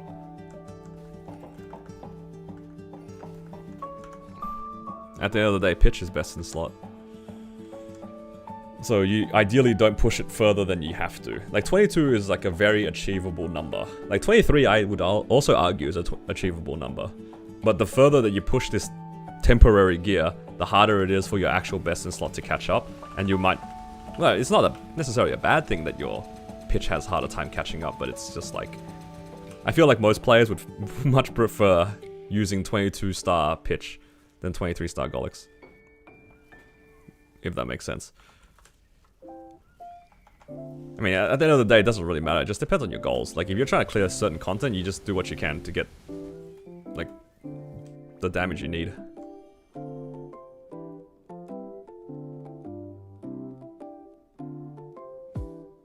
Do I need these Twilight marks? I don't need these belts. Am I ever going to push a 22 star belt? I definitely don't need these.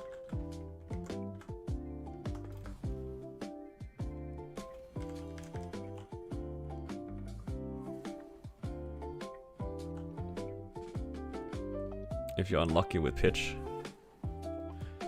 Yeah, but it's like the assumption here is that you will eventually get all the pitch. That's the baseline assumption. But obviously, luck plays a big factor into these sorts of things, right? I realized I tipped down my camera. I never raised it back up.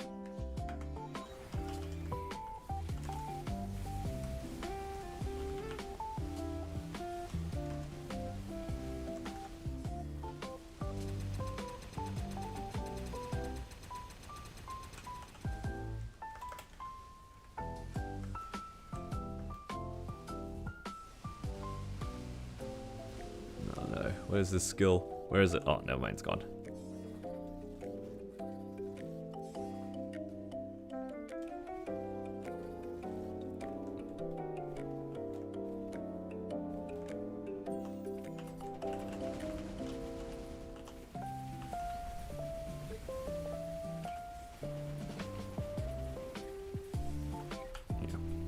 Really just depends on what you're working on. At some point, it's like, well, you gotta push what you gotta do what you gotta do to clear certain content. But I'm just talking like very generically though. Like typically speaking, if you have the choice to not push to 23, it's probably better not to. Very generically speaking. I feel like if you're in a position to unironically go for 23 star Golix gear, you probably wouldn't be asking me this question. Might be the better way to put it.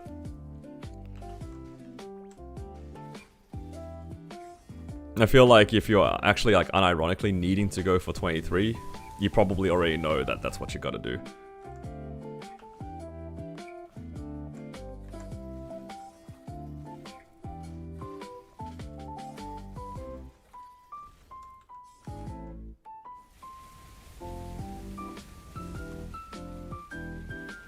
What items would you 23 that aren't pitch? It's the items that are currently realistic best in slot. I'll say realistic best in slot because now there's like items that are better than that. Like for example the pendant, right? Like daybreaks are items that you can definitely push past 23 or past 22 and you would not feel bad doing that in the slightest. That one actually has like a double usage, which makes it even better to push past 22. Because one, it's more or less best in slot for most players until they get the Baldrick's pendant, which is like a pretty hard drop to get, as expected by, you know, virtue of it being a brilliant boss set item or whatever. But also it becomes fodder for your source later on, so that item can always get pushed. I think the slime ring should be best in slot as well. So that one getting pushed past 22 is also pretty good. I'm just making sure because like the superior Golix ring gets beaten out by the new ring eventually. That one also is like a brilliant set from Limbo. Outside of those two, obviously Eternals. Never a bad thing to push past 22 if you have whatever money or spares. Because that's basically best in slot at the moment until it gets power crept again in like 10 years. What else? Maybe in some cases for people, Sweetwater. If you have Legacy Sweetwater, that can be better than the Daybreak. Depends on what you have. What else? Yeah, those are the things off the top of my head. I'm sure there might be some other items that are like exceptions to the rule, but yeah, Daybreak, Slime Ring, and I guess Eternals. Everything else is either like pitch gear or like temporary gear. And again, I use the term temporary gear very loosely, just to describe items that you eventually replace. But it might take a long time to replace.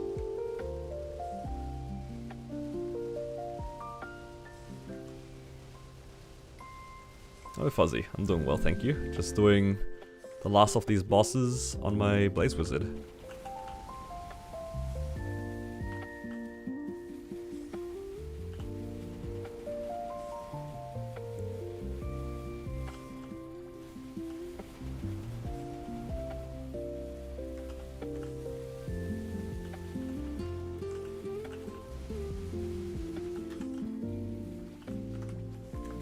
Oh.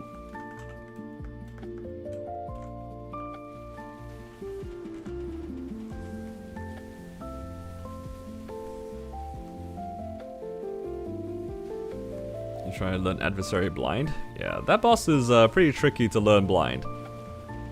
Took me a few hours to get the gist of it.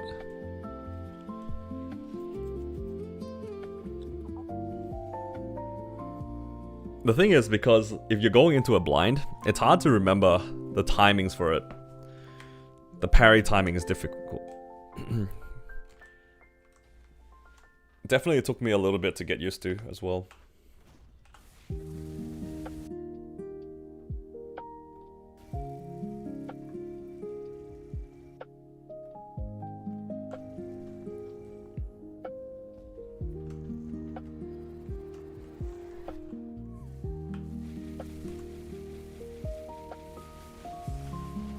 Book time?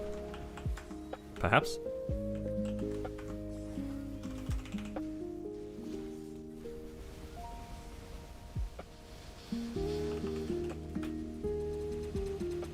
I missed the beginning of my origin, but that's okay.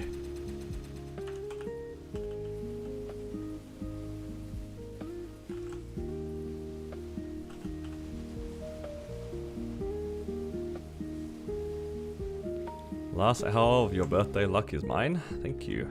I don't really need the book, but thank you. You know what? I'll take a book. Why not? I'll take the book if it comes with a ring box that flies out, either a continuous or a weapon jump. Alright, got an armor box. That's also pretty good. I'll take an armor box. When is the second page liberation progress start? That's not happening. I don't think that's ever happening. Second page liberation? Hell nah.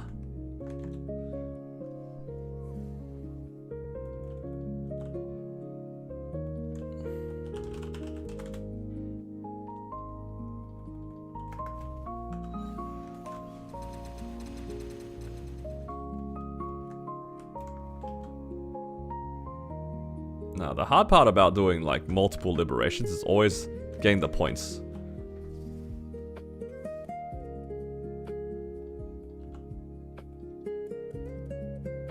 Have up to 13? No. You know, technically, if I do my Challenger World 3 mule, that'll be 13. Because this character has already... Oh, well, the other Blades was already liberated. So technically... That's all it is.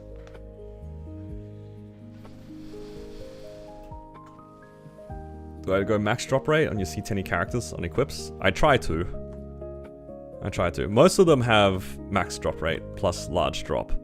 I think the only character that doesn't have max drop rate, large drop is my mechanic. My mechanic doesn't have a large drop. All my other characters have large drop though.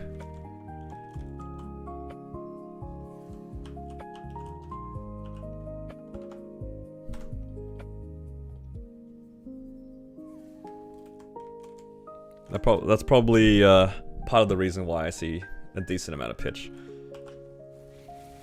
I'm a big believer in drop rate affecting pitch. Because I do see basically 1 to 2 a week. Do you have any daily boss crystals? Nope. I do not do them. I don't even cap my crystals. I just do the bosses on the characters that can be bothered and that's it. Large drop is tedious, yeah. But for me, I don't mind grinding on my mules. If you see my streams, half of the time I'm just like on a random character, I'm just like farming on it. Eventually you get there. Eventually. I used to farm a lot on my older C10 mules, but yeah.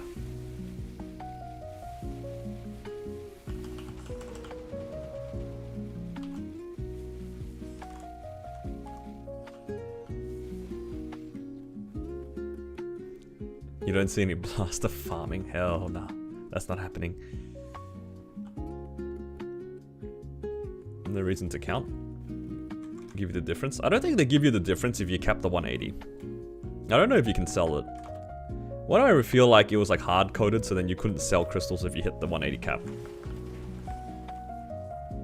If you go over the 14 character cap, then you can sell the difference, but I feel like at 180, you can't even sell crystals and you don't even get the difference. Or at least I remember like not being able to sell Black Mage crystals or something. Well, regardless, I don't cap my crystals anyway, so I'm like missing technically 20 crystals or whatever, but it's whatever.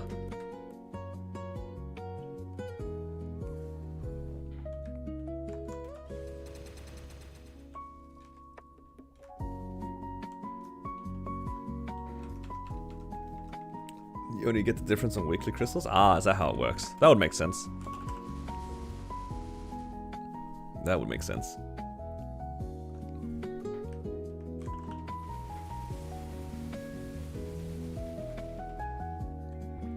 Alright. There we go.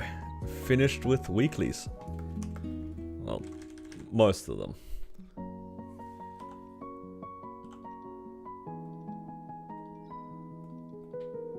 Okay. Pretty decent. We've got an ET drop for this character. That's really nice. We can get that to 18. And then I'll have a decent amount of armor boxes for my Kana. So my Kana can try to 22 some gear. That would be good as well. And yeah, it's looking pretty good. Okay, Can do Angler Company. There's a few other things I need to do. It's on my marksman. If you don't farm, the account will be bricked. Yep. I know you're joking, but if it's by the way that I play, my account was like bricked a long time ago. I skip so much content in this game that I could probably build a house out of this account. Like, who cares, man? I know we're all like memeing and stuff, but the game is so tedious if you try to min-max everything. Like, there's a level of fun in min-maxing for sure. Certain things in this game, if you min-max it, the resources go a lot further, so you can get further in the game. But at the end of the day, what does it matter? Who cares? I always find it amusing whenever somebody asks me why am I not farming at max efficiency. That one was always something I never really understood.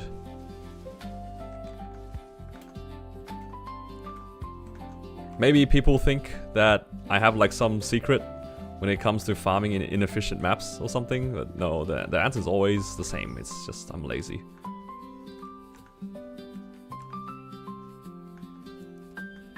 There's no secret to any of it. I farm for fun. Yeah, low key. That is pretty much the answer, right?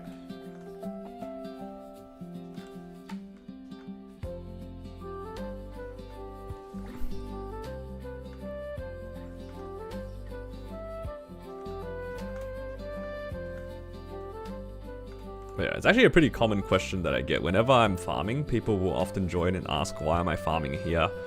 So-and-so map and not somewhere else.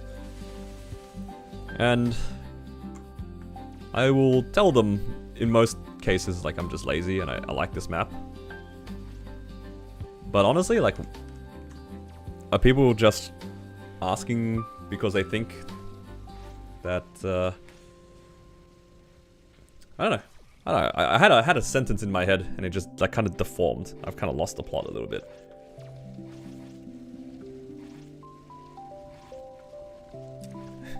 Something along the lines of do people just want to tell me that I should farm on better maps? Or do people think maybe I have like the secret sauce?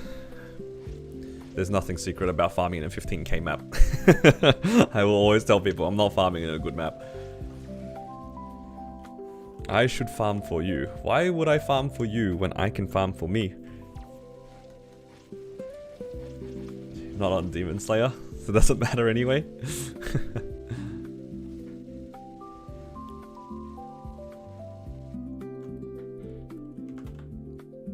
But nah, all jokes aside though, it's just... This game is it's truly a marathon. You just do what you can be bothered, and skip what you can't be bothered. That's all it is. That's the secret to enjoying pretty much any game.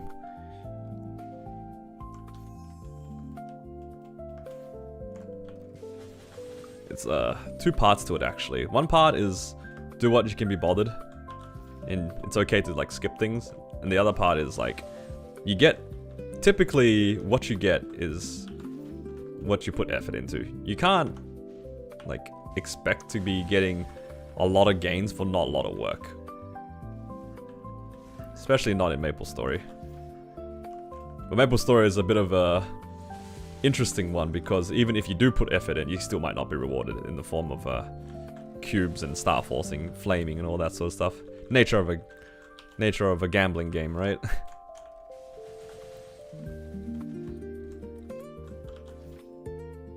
What? I only picked up 4 bananas. Back to not doing Monster Park? Yeah. I'm too lazy for Monster Park. I don't like the content. Like, sometimes if I'm up for it, I'll go buy the tickets and go do it. But typically, I just do MPE and call it a day. How do I teleport like that? It's a marksman skill. It works on that game, but not this one. You cannot do that teleport here.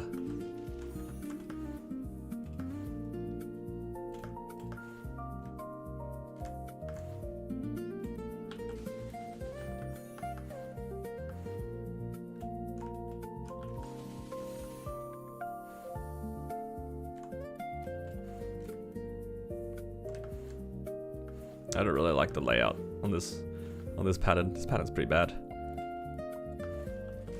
I haven't really figured out an easy way to go down to the bottom platforms from the right side.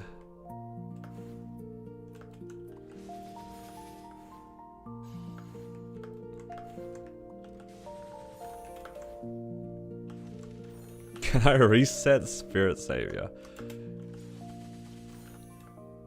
Why would you do that?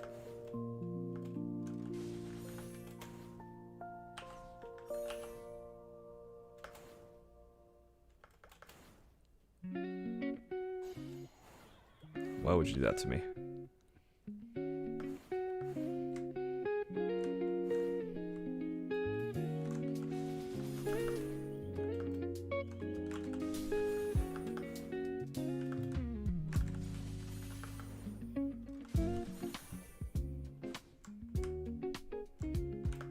Oh, got stuck.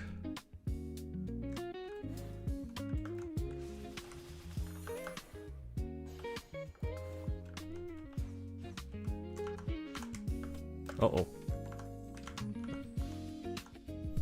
True value reset? Well, I mean, Spirit Savior is content I don't really mind. Oh, I know a lot of people don't really like Spirit Savior, but I don't mind it.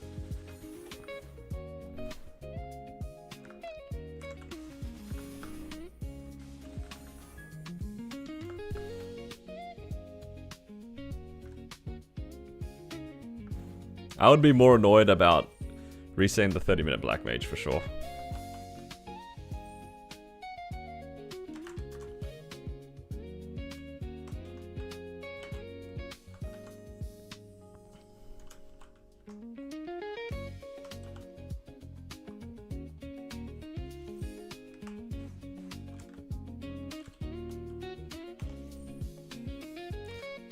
And then I will be max symbols tomorrow on this character.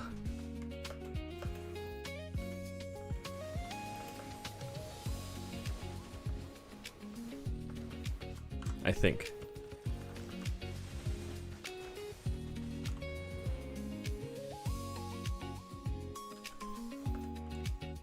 You still need to do Spirit Saviors daily.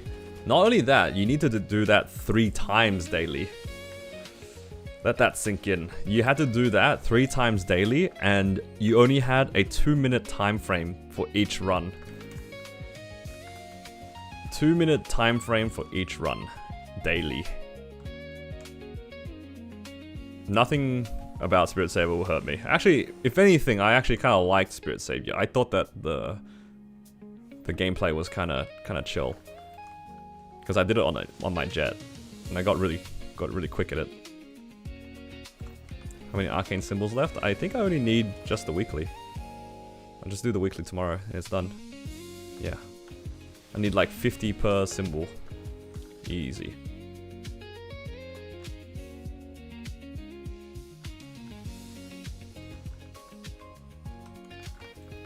I could have been done if I didn't miss a day or 2 during like the event, but that's okay. All my mules done. All the ones that are on my front page, yeah, will be maxed.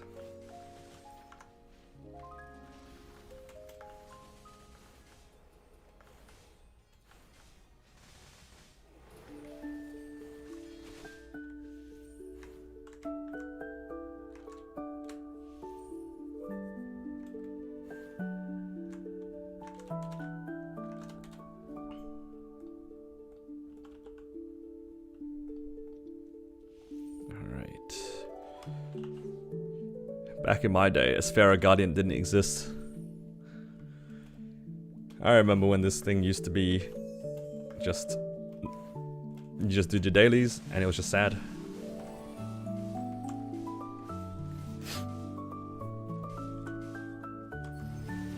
Turns to grander symbols? Yeah, pretty much.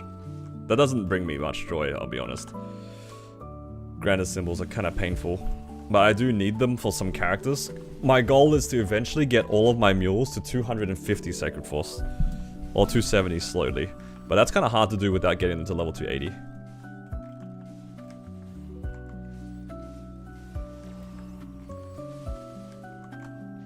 So, it's gonna be a long ass journey for some of them.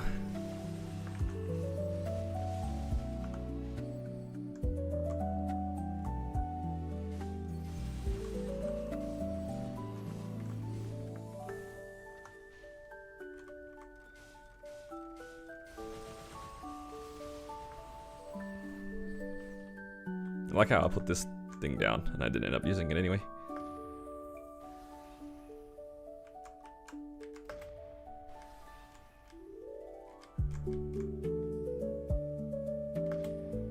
Oh. Wrong thing. 8 symbols a day? Yeah, 8 symbols a day. For some of them. It was pretty random numbers, from what I remember. I remember when Choo Choo and... Not Choo Choo, sorry. Reverse City and Yum Yum Island were introduced. That was the good stuff, when they like doubled the symbols that you would get. It was so good.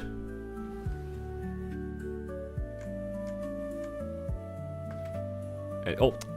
Anything to stop or to reduce the amount of dailies to do. Overall.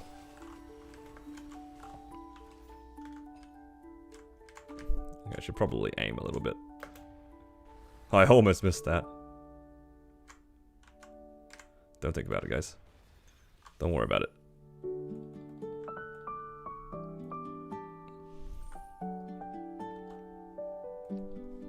Oh.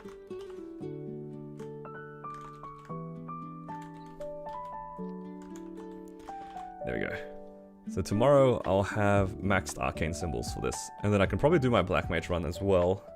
Well, technically I can do black mage now, because I have the arcane force. It's just like all of my hyper stats. That's alright. But yeah, I still need to do high mountain, but I really want to get lunch. Like, I'm kind of dying a little bit here. So yeah, it might be it for today's stream. Managed to end up on 130 mil. 130 bill, rather. Heaps of good stuff. I think this shining will be pretty interesting because I'll have at least a few items to tap that are like pitch and stuff. Alright, let's use some of these. Actually, I don't need to use these black flames. Maybe just the ones that are expiring. I have so much honor that's just sitting there in my storage. Alright, what should I put it on? Jenny? Sure.